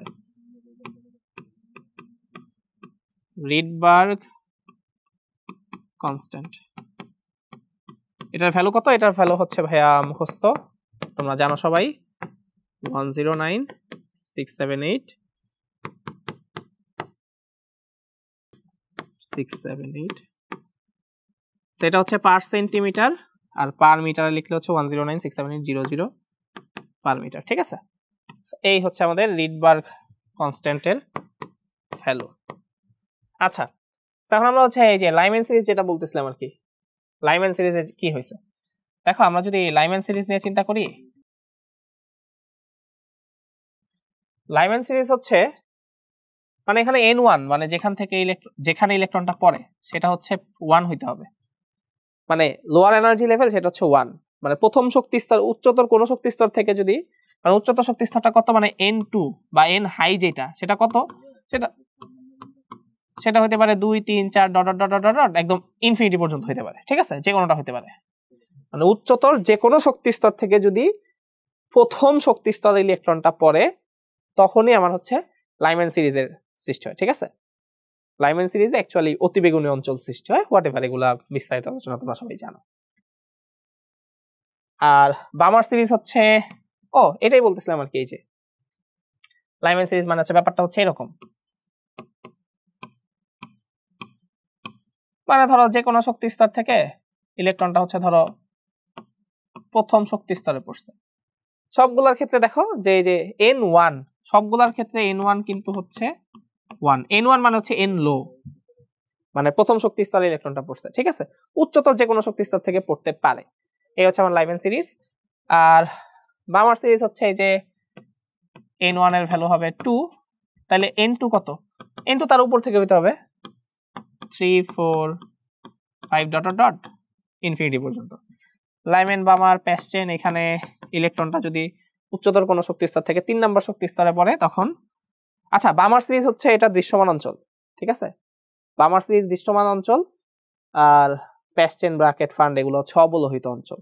ঠিক আছে, দৃশ্যমান অঞ্চল মানে হচ্ছে, মানে আমরা দৃশ্যমান অঞ্চল আছে না, মানে যে লাইটগুলো আমরা দৃষ্টিগোচর হয়, মানে আমরা ওই যে বেনিয়া সহ কলার রেঞ্জ যেটা 380 ন্যানোমিটার থেকে 780 ন্যানোমিটার কাইন্ড অফ এরকম, যেটা ওই রেঞ্জটা ওইটা হচ্ছে দৃশ্যমান অঞ্চলের মধ্যে অন্তর্ভুক্ত। হ্যাঁ, হোয়াটএভার, এগুলো তোমরা সবাই জানো, আমরা জাস্ট হালকা করে হচ্ছে রিক্যাপ করতেছি।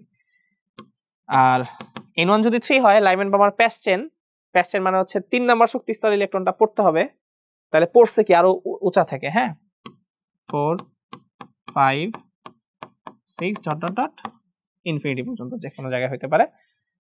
ব্র্যাকেট হচ্ছে n1 হচ্ছে 4 5 6 7 ইনফিনিটি। ফান্ড সিরিজ হচ্ছে, আচ্ছা এরপর হচ্ছে ধরো Lyman Balmer Paschen Brackett fund,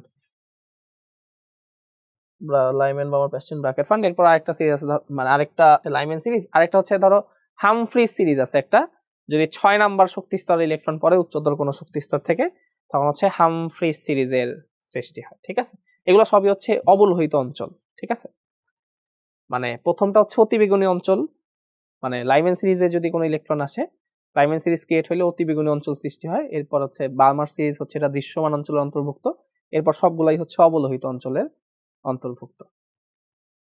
আচ্ছা, সো লাইম্যান সিরিজ আমরা দেখছি, আর বাদ বাকিগুলা আই গেস হচ্ছে তো দেওয়াই আছে, এই যে এখানে চিত্রতে ওগুলাই দেওয়া আছে আর কি, কখন কি হবে। ঠিক আছে, আচ্ছা তো এখানে যেটা আছে, হাইড্রোজেন পরমাণুর বামার শ্রেণীতে বিকৃত আলোর সর্বাধিক ও সর্বনিম্ন তরঙ্গ দৈর্ঘ্য কত?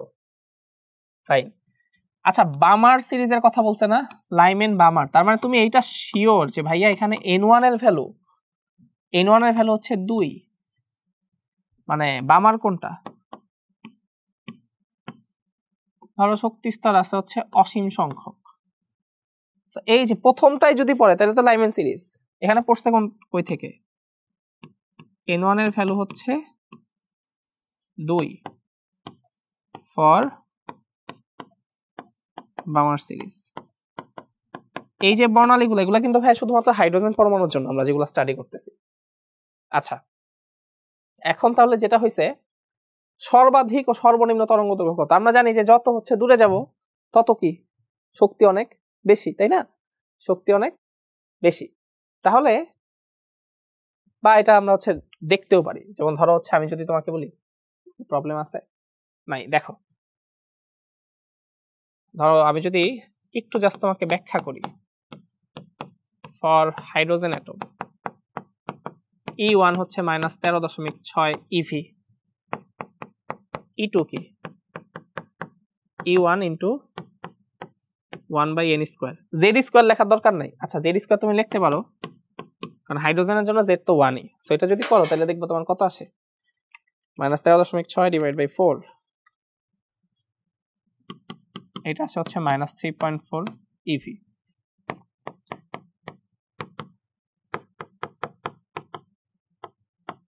একেবারে লিখে দিলাম, হ্যাঁ,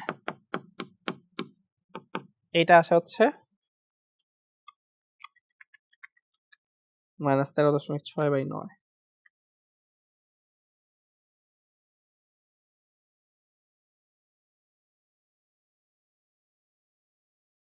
এটা হচ্ছে -1.5 eV। তুমি যদি আচ্ছা এখান থেকে আমরা তো এইটা বুঝতে পারতেছি, মানে আমি জাস্ট তোমাকে এই প্রবলেমটা করব তার আগে হচ্ছে আমি এটা বুঝাচ্ছি যে এইটুকু তোমার ক্লিয়ার হয়েছে কিনা। E3 ইজ গ্রেটার দেন হচ্ছে E2 ইজ গ্রেটার দেন হচ্ছে E1, এইটুকু হয়েছে কিনা জাস্ট এইটুকু বুঝলেই হয়। কারণ দেখো এটা হচ্ছে -1.5, এটা হচ্ছে -3.4, এটা হচ্ছে -13.6। সো অবভিয়াসলি -13.6 থেকে -3.4 কি বেশি, আবার -3.4 থেকে কি -1.5 কি বেশি না।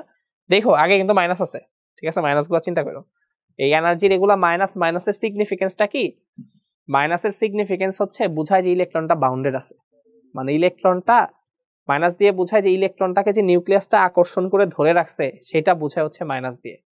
মানে মাইনাসের সিগনিফিকেন্স হচ্ছে এটা যে ইলেকট্রনটাকে আমার নিউক্লিয়াসটা ধরে রাখছে। সো ইলেকট্রনটাকে যদি তুমি বের করতে চাও, তোমাকে এই মাইনাস এনার্জিকে প্রশমিত করার জন্য তোমাকে পজিটিভ এনার্জি দিতে হবে। ইলেকট্রনটা বাউন্ডেড অবস্থায় আছে, মানে ইলেকট্রনের আর নিউক্লিয়াসের সাথে যে আকর্ষণ, সেই আকর্ষণটা বুঝাইতে হচ্ছে মাইনাস আসছে। মানে মাইনাসের সিগনিফিকেন্স হচ্ছে এটা বুঝাচ্ছে যে ইলেকট্রনটাকে ধরে রাখছে, নিউক্লিয়াসটা ধরে রাখছে। তুমি যদি ইলেকট্রনকে বের করতে চাও তোমাকে বাইরে থেকে এনার্জি দিয়ে বের করতে হবে, ঠিক আছে। এটা হচ্ছে সিগনিফিকেন্স এই মাইনাস চিহ্নের, কেন এনার্জিগুলো মাইনাস আসে। হোয়াটএভার, আমরা যেটা বলতে চাচ্ছিলাম সেটা যদি বলি যে সর্বোচ্চ ও সর্বাধিক তরঙ্গ দৈর্ঘ্য কখন পাবো। দেখো আমরা একটু আগে যে রিডবার্গ ধ্রুবকের যে ইকুয়েশনটা পাইছি 1/λ RH 1/n1² 1/n2² বা n হাই লো তুমি লিখতে পারো। এখন আমি যেহেতু বামার সিরিজ চিন্তা করতেছি, ধরো এরকম হচ্ছে অনেকগুলা শক্তি স্তর আছে ধরো। আচ্ছা আমরা এই যে শোষিত বা বিকিরিত যে ইলেকট্রোম্যাগনেটিক ওয়েভ বা ফোটন, এটার এনার্জি কি দুইটা শক্তি স্তরের পার্থক্যের সমান না। আমরা এটা বলছিলাম যে delta E equal HF hc/λ। এখান থেকে আমি বলতে পারি যে ভাইয়া এই যে শোষিত বা বিকিরিত শক্তি সবচেয়ে বেশি, মানে এটা তো ব্যস্তানুপাতিক সম্পর্ক তাই না, মানে আমি এটা বুঝাইতে পারি কিনা যে এটা হচ্ছে ব্যস্তানুপাতিক সম্পর্ক। তার মানে সবচেয়ে বেশি শক্তি শোষিত বা বিকিরিত হবে তখন যখন ল্যামডাটা হবে ম্যাক্সিমাম। সবচেয়ে মানে উল্টা বললাম, সবচেয়ে কম শক্তি শোষিত বা বিকিরিত হবে যখন ল্যামডাটা ম্যাক্সিমাম, আর সবচেয়ে বেশি শক্তি শোষিত বা বিকিরিত হবে যখন ল্যামডাটা মিনিমাম। কারণ হচ্ছে ব্যস্তানুপাতিক সম্পর্ক, তাই তো। এবার তুমি বলো তো, ধরো তুমি চিন্তা করো শক্তি শোষণ করে তুমি উপরে যাইতেছো, কোথায় যাইতে গেলে তোমাকে সবচেয়ে বেশি শক্তি শোষণ করতে হবে। লেটস সে তুমি হচ্ছে ধরো এই যে n1 = 2, তাই তো। ধরো তোমার লোয়ার এনার্জি লেভেল হচ্ছে 2, মানে বামার সিরিজের জন্য তুমি সবচেয়ে, মানে আমি তোমাকে বলছি সবচেয়ে বেশি শক্তি শোষণ করতে হবে। তাহলে সবচেয়ে বেশি শক্তি যদি তুমি শোষণ করতে চাও কোথায় যাবা? 3 নম্বরে যাবা। একটু শক্তি শোষণ করলে 3, আর একটু বেশি শক্তি শোষণ করো 4, আর একটু বেশি শক্তি শোষণ করো 5। সবচেয়ে বেশি শক্তি যদি তুমি শোষণ করতে চাও অবভিয়াসলি তুমি হচ্ছে এখান থেকে অসীমে যাবা, কারণ অসীম কি অনেক দূরে না। তো অসীমে গেছো মানে কি তুমি শক্তি শোষণ করছো কি অনেক বেশি।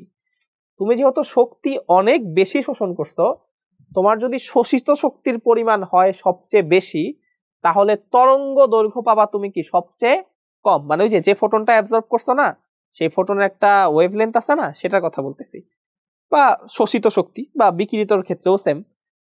তো আমরা যেটা বললাম যে আমার শোষিত বা বিকিরিত শক্তি যখন সবচেয়ে বেশি হবে তখন তরঙ্গ দৈর্ঘ্য হবে সবচেয়ে কম। তার মানে ফর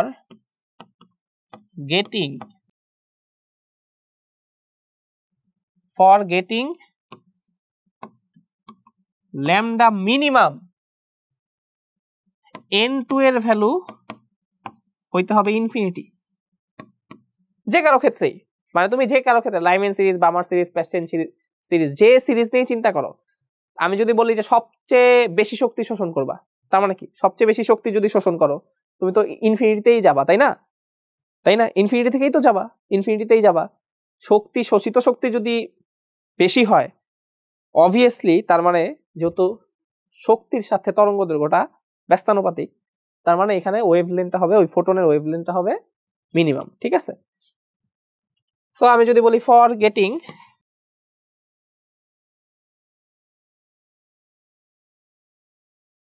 ল্যামডা ম্যাক্স, মানে হচ্ছে মানে তরঙ্গ দৈর্ঘ্য পাও সবচেয়ে বেশি, বেশি পাইতে চাও, তরঙ্গ দৈর্ঘ্য সবচেয়ে বেশি কখন হবে? যখন তোমার এই শোষিত বা বিকৃত শক্তি হবে সবচেয়ে কম। এখন তুমি বামার সিরিজ আছো, আমি বললাম সবচেয়ে কম শক্তি শোষণ করে তুমি স্থানান্তরিত হও। তুমি 2 এ আছো, সবচেয়ে কম শক্তি শোষণ করে স্থানান্তরিত হও, তুমি অবভিয়াসলি 3 এ যাবা, তাই না? কারণ 4 এ যাইতে গেলে তো আরো বেশি শক্তি শোষণ করতে হবে। হোয়াট এভার, বুঝতে পারছি? বা উল্টা ভাবেও চিন্তা করতে পারো।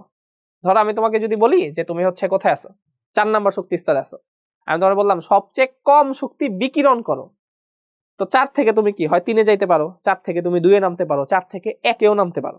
আমি বলতেছি সবচেয়ে কম শক্তি বিকিরণ করে নিচে নামো, তুমি কি 4 থেকে 2 এ যাবা? 4 থেকে 1 এ যাবা না, 4 এর কাছে কে 3। সবচেয়ে কম শক্তি যদি বিকিরণ করতে চাও অল্প শক্তি বিকিরণ করবা, 4 থেকে 3 এ আসবা। বুঝাইতে পারলাম? ব্যাপারটা এরকমই, মানে বিকিরণ বলো বা শোষণ বলো যেটাই বলি, আমি যদি ম্যাক্সিমাম তরঙ্গ দৈর্ঘ্য পাইতে চাই তখন আমার শোষিত বা বিকিরিত শক্তি হবে সবচেয়ে কম। আর শোষিত বা বিকিরিত শক্তির ক্ষেত্রে আমার হায়ার এনার্জি লেভেল বা n2 যেটা আমি বলি সেটা কিছুই না,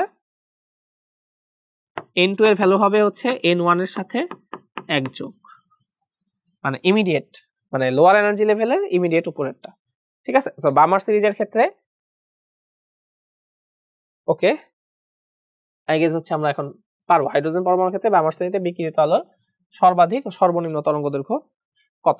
আচ্ছা, এটা যদি হচ্ছে আমরা এখন অঙ্কটা করতে চাই, এখানে কি জায়গা হবে? আচ্ছা, আমরা একটা পেজ নিই। সো ফর হাইড্রোজেন অ্যাটম আমরা হচ্ছে ল্যামডা ম্যাক্স পাইতে চাই। ঠিক আছে? সো 1 ল্যামডা ম্যাক্স, এখানে রিডবার্গ ধ্রুবক বসাইলাম,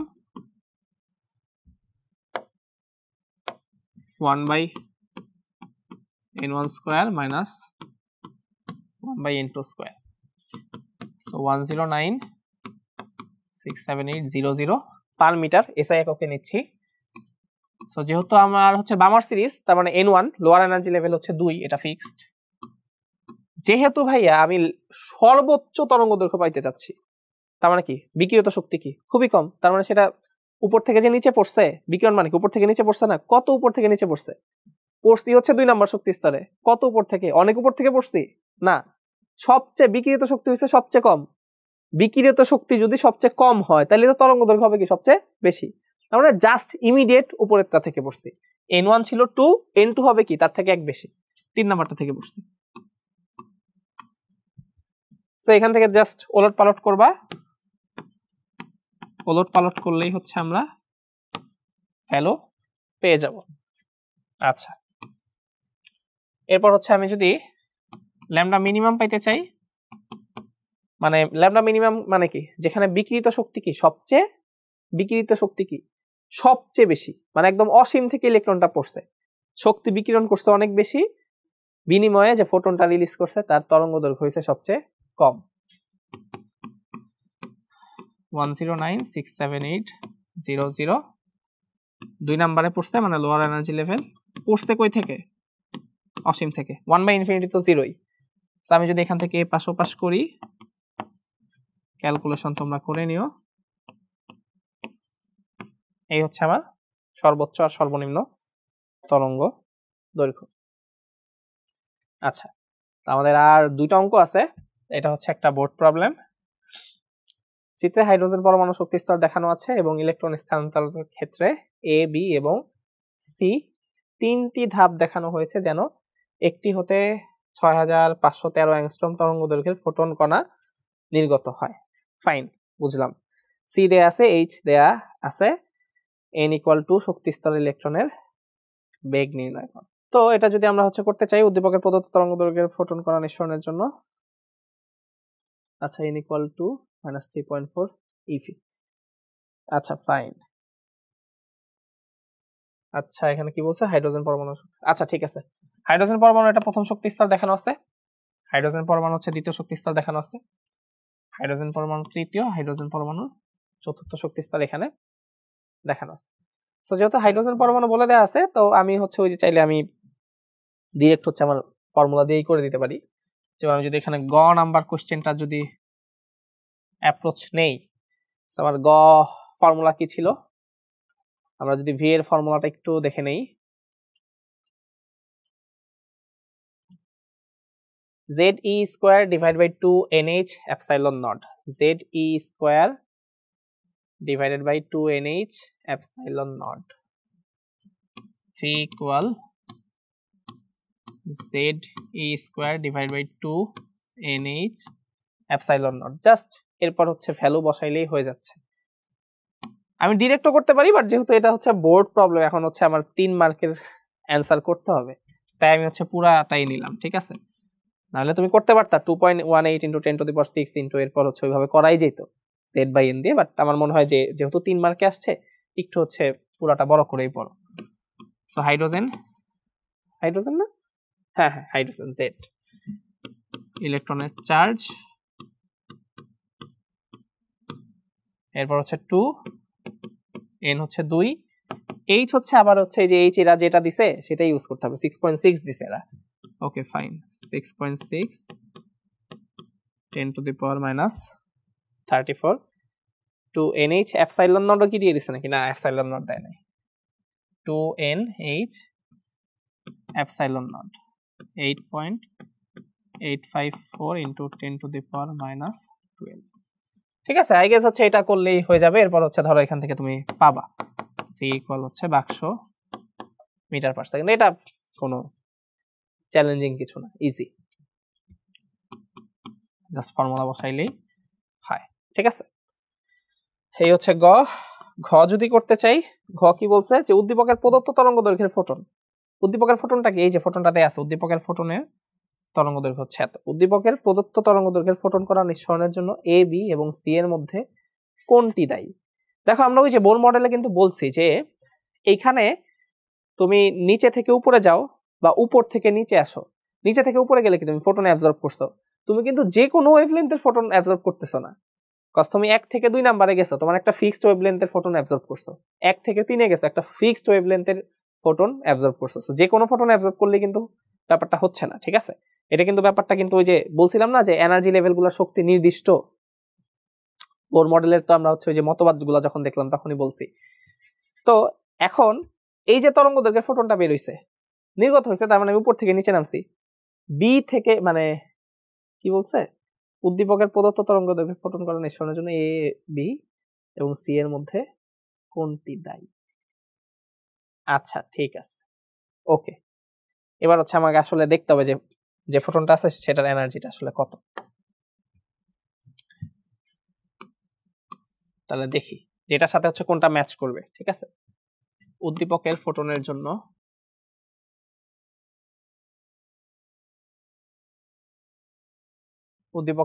জন্য এনার্জিটা বের করলাম hc/λ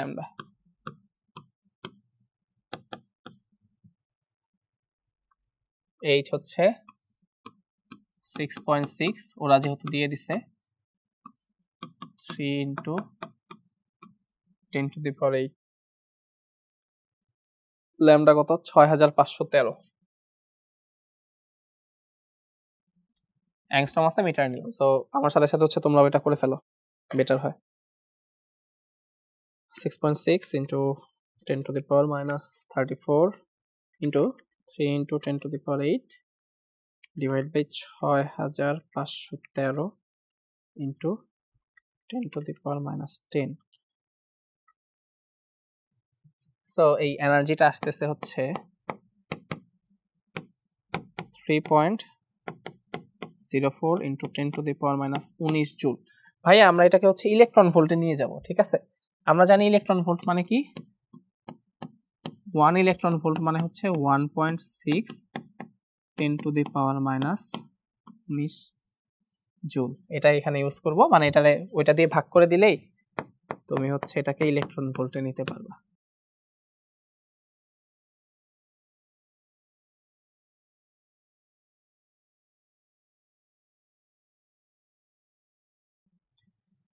divided by 1.6 into 10 to the power minus 19 joule EV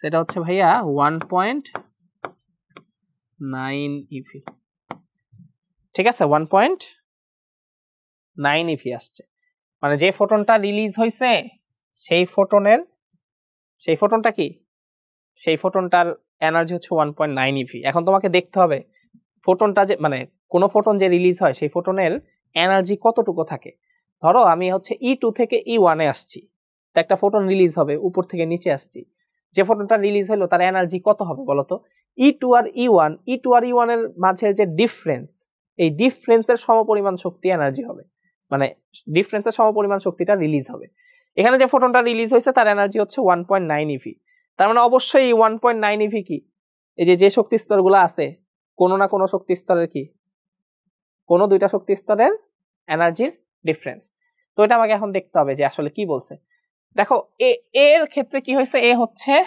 4 থেকে 2 এ নামছে বি এর ক্ষেত্রে হচ্ছে 3 থেকে 2 এ নামছে সি এর ক্ষেত্রে হচ্ছে 3 থেকে 1 এ নামছে সো আমি কোশ্চেন দেখে যদি চিন্তা করি এটা আসলে বি এর ক্ষেত্রে মনে হয় হবে তাই না হ্যাঁ বি এর ক্ষেত্রে হবে কারণ বি এর ক্ষেত্রে দেখো 1.5 থেকে 3 থেকে 2 এ নামছে সো বি এর ক্ষেত্রে যদি আমি চিন্তা করি যে এখানে হচ্ছে এ বি এবং সি এর মধ্যে কোনটি দায়ী সো দায়ী হচ্ছে সুতরাং হচ্ছে বি দায়ী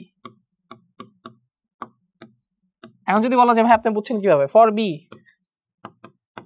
আমরা যদি বি চিন্তা করি বি তে কি হয়েছে ভাইয়া বি হচ্ছে n = 3 থেকে n = এই যে বি দেখো বি কি n = 3 থেকে n = 2 তে নামছে না এই যে বি হচ্ছে n =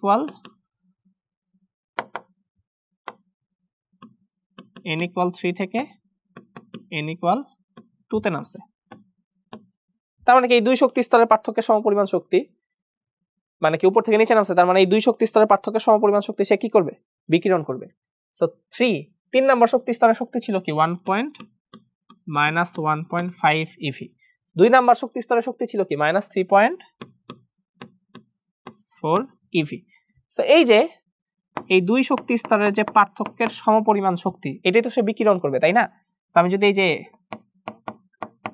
3 নাম্বার আর 2 নাম্বার শক্তি স্তরের পার্থক্য দেখি -3.4 আর -1.5 এদের মধ্যকার পার্থক্য ঠিক আছে আমি শুধু ডিফারেন্স নিতেছি কিন্তু সেই ডিফারেন্সটা হচ্ছে আমার 1.9 EV ঠিক আছে সো obviously আমরা জানি উপর থেকে নিচে নামলে যেখান থেকে যেখানে নামতেছে ওই দুইটা শক্তি স্তরের পার্থক্যের সমপরিমাণ শক্তি সে বিকিরণ করবে আর আমি যদি নিচে থেকে উপরে যাই এই দুইটা শক্তি স্তরের পার্থক্যের সমপরিমাণ শক্তি আমি শোষণ করব তো যেহেতু আমি যে ফোটনটা রিলিজ করলাম তার এনার্জি 1.9 EV এটা কার সাথে ম্যাচ করছে অবশ্যই বি এর ক্ষেত্রে কারণ 3 নাম্বার থেকে যদি আমি 2 নম্বরে নেমে আসি তখনই আমি 1.9 EV এনার্জি কি করব বিকিরণ করব in the form of electromagnetic wave বা ফোটন আগে যেটা বুঝতেই পারছি এটা সহজই ছিল আচ্ছা আমাদের আজকের লাস্ট অঙ্ক আচ্ছা এটা হচ্ছে আমাদের লাস্ট অঙ্ক তো এটা যদি আমরা দেখি যে ভূমি স্তরে মানে হচ্ছে প্রথম শক্তি স্তর বুঝাইছে ভূমি স্তরে অবস্থিত হাইড্রোজেন পরমাণুকে 975 অ্যাংস্ট্রম তরঙ্গ দৈর্ঘ্য বিশিষ্ট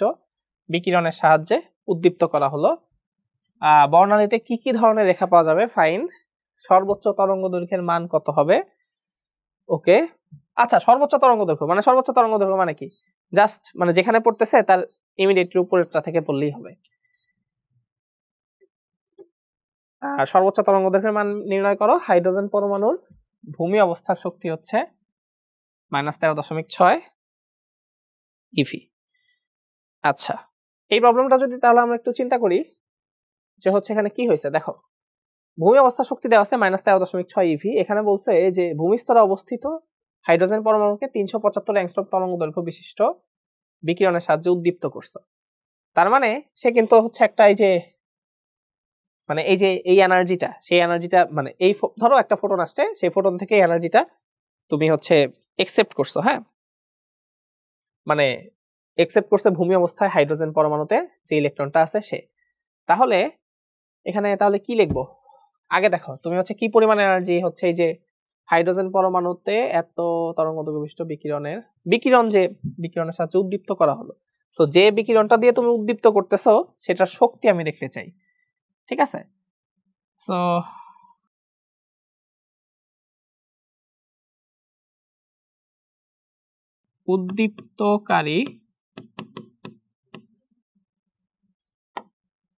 উদ্দীপ্তকারী বিকিরণের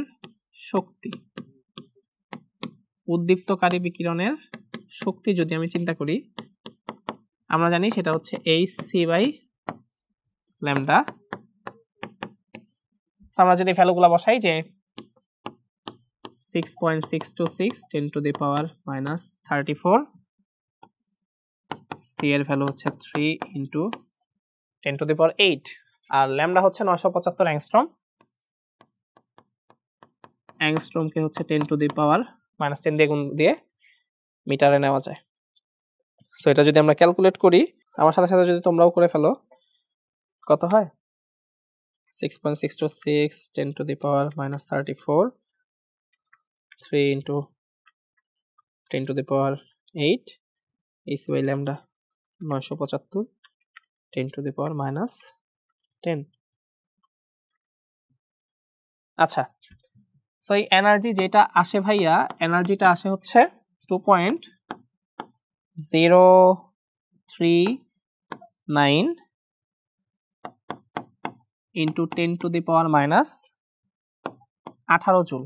আমরা হচ্ছে জুলকে হচ্ছে ইলেকট্রন ভোল্টে নিয়ে যাব। হ্যাঁ, সো এটাকে যদি আমরা ইলেকট্রন ভোল্টে নিয়ে যাই,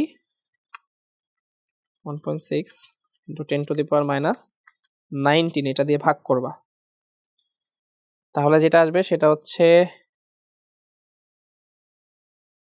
এটাকে যদি আমরা ইলেকট্রন ভোল্টে নিয়ে যাই, মানে ওই যে আমরা যেটা জানি ভাইয়া 1.6 × 10⁻19 জুল। ঠিক আছে, সো আমার অ্যান্সার আসবে হচ্ছে 12.74 ইভি। তার মানে এতটুকু এনার্জির একটা ফোটন দিয়ে বা এতটুকু এনার্জি দিয়ে তুমি হচ্ছে ওরে বা এতটুকু এনার্জির একটা রেডিয়েশন দিয়ে ইলেকট্রোম্যাগনেটিক ওয়েভ দিয়ে তারে হচ্ছে উদ্দীপ্ত করলা। তার মানে উদ্দীপ্ত হওয়ার পর মানে এই এনার্জিটা কি তুমি ওই প্রথম কক্ষপথে যে ইলেকট্রনটা আছে তাকে দিলা, তো সে কি এই এনার্জিটা পাইলো। এই এনার্জি পাওয়ার পর কি তার শক্তি বেড়ে গেল, সে কি এখন প্রথম শক্তি স্তরে থাকবে না, উচ্চতর শক্তি স্তরে উঠে যাবে।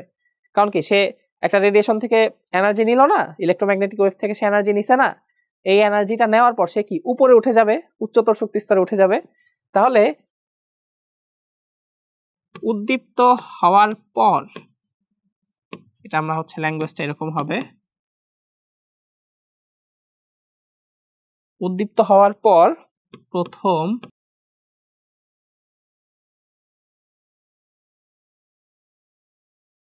প্রথম কক্ষপথের ইলেকট্রনের মোট শক্তি হবে, দেখো তার কিন্তু প্রথম কক্ষপথে ইলেকট্রন থাকলে তার মোট শক্তি থাকে কি এত ইভি, -13.6 ইভি। এখন সে এনার্জি অ্যাবজর্ব করছে কত, 12.74 ইভি। সো তার টোটাল এনার্জি হলো কত, আমরা যদি নেই -13.6 + 12.74, সরি -13.6 6 প্লাস 12.74, এটা আসে হচ্ছে -0.86, -0.86 ইভি। ঠিক আছে, মানে এখন তার নতুন শক্তি হচ্ছে -0.86 ইভি। এখন এই যে তার নতুন শক্তি যেটা, তার মানে কি সে তো কোনো না কোনো কক্ষপথে আছে, সে যেহেতু এনার্জি অ্যাবজর্ব করছে, তার মানে সে তো আর প্রথম কক্ষপথে নাই, আমরা ধরে নিচ্ছি সে n-তম কক্ষপথে উন্নীত হয়েছে। তাহলে n-তম কক্ষপথে যখন সে চলে গেছে, তাহলে n-তম কক্ষপথে তার এখন নতুন শক্তিটা কত? -13.6 না, ওই যে ফোটনটা সে অ্যাবজর্ব করলো না, তার এনার্জি বেড়ে গেছে না, আগে ছিল -13.6, এখন আছে কি -0.86, তার মানে কি বেড়ে গেছে না। আমি ধরলাম, ধরি ইলেকট্রনটি n-তম কক্ষপথে উন্নীত হয়েছে। আচ্ছা, তার মানে কি n-তম কক্ষপথে যে গেছে, সেই n-তম কক্ষপথের শক্তিটা তো এইটাই, মানে আমি যেহেতু মানে ইলেকট্রন যে কক্ষপথে থাকে, ওই কক্ষপথের যে শক্তি, ইলেকট্রনের শক্তিও ওইটাই থাকে। তো এখন যেহেতু ইলেকট্রনের শক্তি -0.86, তার মানে অবশ্যই ইলেকট্রন তো মানে উচ্চতর কোনো শক্তি স্তরে চলে গেছে, তাই না? সেই শক্তি স্তর, যে শক্তি স্তরে গেছে তার শক্তিটা কত? -0.86। আমি ধরলাম যে ইলেকট্রনটা n-তম কক্ষপথে আছে, যেহেতু ইলেকট্রনের শক্তি -0.86, ইলেকট্রনটা যে কক্ষপথে আছে সেই কক্ষপথের শক্তিও -0.86। এখন আমি দেখতে চাই যে ইলেকট্রনটা কোন কক্ষপথে আছে। ধরি সে n-তম কক্ষপথে আছে, সো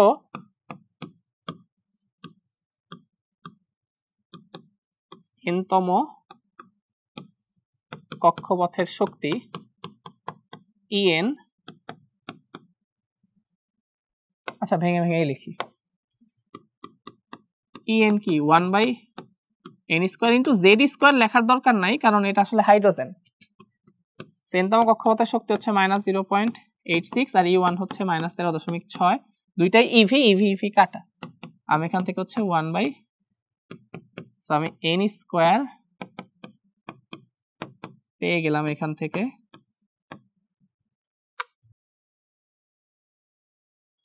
এটা হচ্ছে ভাইয়া নিয়ারলি হচ্ছে 16 আসে, হ্যাঁ মানে 15.9 সামথিং আর কি। তো আমি এটাকে নিয়ারলি 16ই চিন্তা করলাম, সো এটা নিয়ারলি হচ্ছে 4। ঠিক আছে, কারণ যে আবার হচ্ছে আমরা যখন ক্যালকুলেট করছি এইচ এর ভ্যালু ট্যালু আছে, সো এই কারণে হচ্ছে আমি নিয়ারলি চিন্তা করতেছি যে না, এন এর ভ্যালু নিয়ারলি 4ই আসছে। সো এন এর ভ্যালু যদি নিয়ারলি 4ই আসে, এখন আমার কোশ্চেনে কি চাইছিল ভাইয়া বলো তো? কোশ্চেনে চাইছিল যে কি কি ধরনের বর্ণালী রেখা পাওয়া যাবে। আচ্ছা, তার মানে এন এর ভ্যালু যদি 4 হয় এখানে, তাইলে কি ধরনের মানে বর্ণালী রেখাগুলো কিরকম হতে পারে? ধরো এটা হচ্ছে n = 4। হ্যাঁ, বর্ণালী কখন তৈরি হয় বলো তো? তুমি শক্তি শোষণ করে সে উচ্চতর শক্তি স্তরে গেছে না, এগুলো কি স্টেবল কন্ডিশন? অবভিয়াসলি না, এখানে স্টেবিলিটি নাই, এগুলো তো আনস্টেবল কন্ডিশন। সে একটু পরেই শক্তি বিকিরণ করে আবার নিচে আসতে থাকবে। সো যেহেতু আমি চতুর্থ শক্তি স্তরে আছি, সো এটা ধরো তৃতীয় শক্তি স্তর, এটা দ্বিতীয়, এটাও প্রথম। সো হইতে পারে যে আমি 4 নাম্বার থেকে 3 নাম্বারে আসছি, হইতে পারে আমি 4 নাম্বার থেকে 2 নাম্বারে আসছি, হইতে পারে আমি 4 নাম্বার থেকে 1 নাম্বারে আসছি। পসিবিলিটি মানে এটা হইলে একটা বর্ণালী, এটা হইলে একটা বর্ণালী, এটা হইলে আরেকটা বর্ণালী। মানে বর্ণালীতে কয়টা রেখা পাওয়া যাবে সেটার ক্লাসিফিকেশন দিচ্ছি আর কি আমরা। ধরো এমনও তো হতে পারে যে 3 নাম্বার থেকে আমি হচ্ছে 2 এ পড়ছি, 3 নাম্বার থেকে 1 এ পড়ছি, তাহলে এই ক্ষেত্রে বর্ণালীতে আরেকটা, এই যে আরেকটা লেখা হইতে পারে। এরপর হইতে পারে যে আমি 2 থেকে 1 এ পড়ছি। সো কি কি ধরনের বর্ণালীতে কি কি ধরনের রেখা পাওয়া যাবে, এই ধরনের রেখা পাওয়া যেতে পারে। সো এখানে আমি বলবো যে এখানে বর্ণালীতে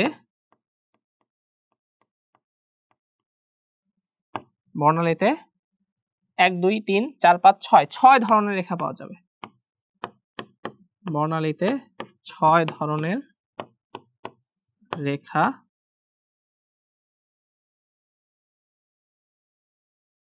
পাওয়া যাবে। ঠিক আছে, আচ্ছা এখন যদি আমাকে বলে হচ্ছে ধরো, আচ্ছা এটা তো হইলো, এখন বলছে সর্বোচ্চ তরঙ্গ দৈর্ঘ্যের মান কত হবে। তো যেহেতু আমি হচ্ছে এখন কোথায় গেছি বলতো ভাইয়া, আমি কিন্তু এখন 4 নাম্বার কক্ষপথে চলে গেছি, মানে ইলেকট্রনটা এখন 4 নাম্বার কক্ষপথে গেছে। তো যেহেতু আমাকে বলছে সর্বোচ্চ তরঙ্গ দৈর্ঘ্য, তার মানে কি এখন 4 নাম্বার থেকে সে যখন নিচে নামবে তখন কি সে শক্তি বিকিরণ করবে, কারণ সে তো শক্তি শোষণ করে উপরে গেছে, এখন কি শক্তি বিকিরণ করে নিচে নামবে। এখন যেহেতু সে শক্তি বিকিরণ করতেছে, তার মানে আমাকে বলছে যে এখন সর্বোচ্চ তরঙ্গ দৈর্ঘ্যের মান কত হবে। তো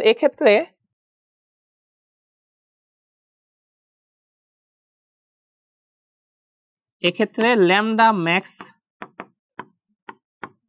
পাওয়া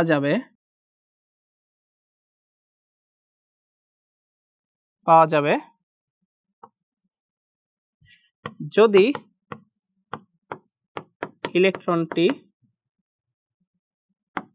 ফোর্থ এনার্জি লেভেল হতে থার্ড এনার্জি লেভেলে নেমে আসে,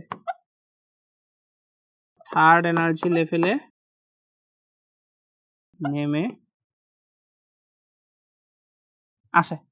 কারণ কি, এই যে এই কেসটা এখানে কি বিকিরিত শক্তি হবে কি সবচেয়ে কি কম, বিকিরিত শক্তি যখন সবচেয়ে কম, এই কেসে এইটাই হবে হচ্ছে ল্যামডা ম্যাক্স। ঠিক আছে, সো আই গেস হচ্ছে এরপর হচ্ছে আমরা করে দিতে হবে না, ল্যামডা ম্যাক্স আমরা বের করতেই পারবো, অনেকভাবে করা যায়। তোমরা হচ্ছে এই যে এই দুইটা শক্তি স্তরের পার্থক্যের সমপরিমাণ শক্তি বের করতে পারো, দেন ওইটার সাথে হচ্ছে এইচসি বাই ল্যামডা রিলেট করে ল্যামডা বের করে ফেলতে পারো, ল্যামডা ম্যাক্সিমাম, অথবা হচ্ছে ওই যে রিডবার্গের যে সমীকরণটা আছে সেটা দিয়েও অ্যাকচুয়ালি করে ফেলতে পারো। হোয়াটএভার, আমরা এটা কি, আচ্ছা এটা করেই ফেলতে পারি। দেখো এই যে দুই শক্তি স্তরে যে শক্তির পার্থক্য, আমরা জানি যে উপর থেকে নিচে নামলে শক্তি হচ্ছে বিকিরণ করবে। সো n=4 আর n=3 এদের মধ্যে হচ্ছে শক্তির পার্থক্য কত। তো এটা যদি আমরা বের করি যে n=4, দেখো ফর একটা যদি পেজ নিই হেয়ার, মানে এই কেসে আমরা যদি ডেল্টা এটা চিন্তা করি, ডেল্টা ই তো এইচসি বাই ল্যামডা, হ্যাঁ আমরা যেহেতু ল্যামডা ম্যাক্সিমাম কনসিডার করতেছি, ডেল্টা ইটা হচ্ছে এই যে E4 আর E3 এই দুইটার মধ্যে ডিফারেন্স। সো আমরা হচ্ছে এই যে ল্যামডা ম্যাক্স, আই গেস এটা সবাই হচ্ছে করতেই পারবা, 6.626 10 to the power minus 34 3 into 10 to the power 8, আর এখানে হচ্ছে E4 আর এটা হচ্ছে E4 আর E3 এর মধ্যে ডিফারেন্স।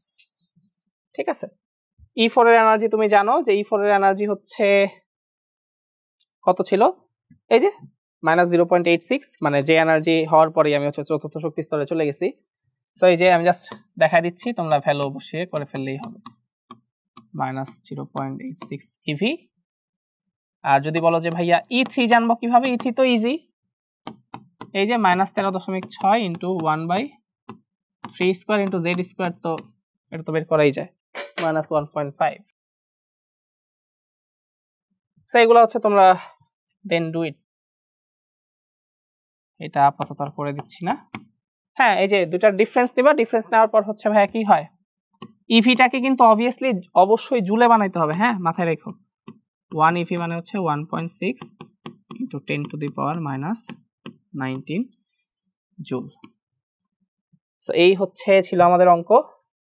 এরপর হচ্ছে আমাদের ক্লাসটা আজকের মতো শেষ হচ্ছে। এখন আমাদের এই চ্যাপ্টারটা ছোট একটা চ্যাপ্টার ছিল, এই চ্যাপ্টারটা মানে তোমাদের অন্যান্য যে চ্যাপ্টারগুলো আছে তার তুলনায় হচ্ছে ছোট, মানে অ্যাকচুয়ালি টু দা পয়েন্টে যদি বলা হয় কোশ্চেন আসার জায়গা খুবই কম।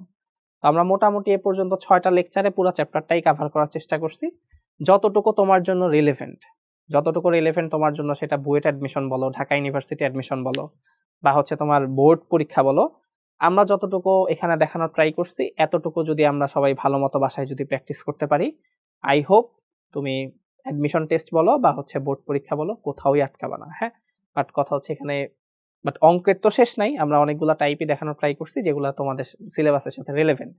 এগুলা করো, বেশি বেশি প্র্যাকটিস করো।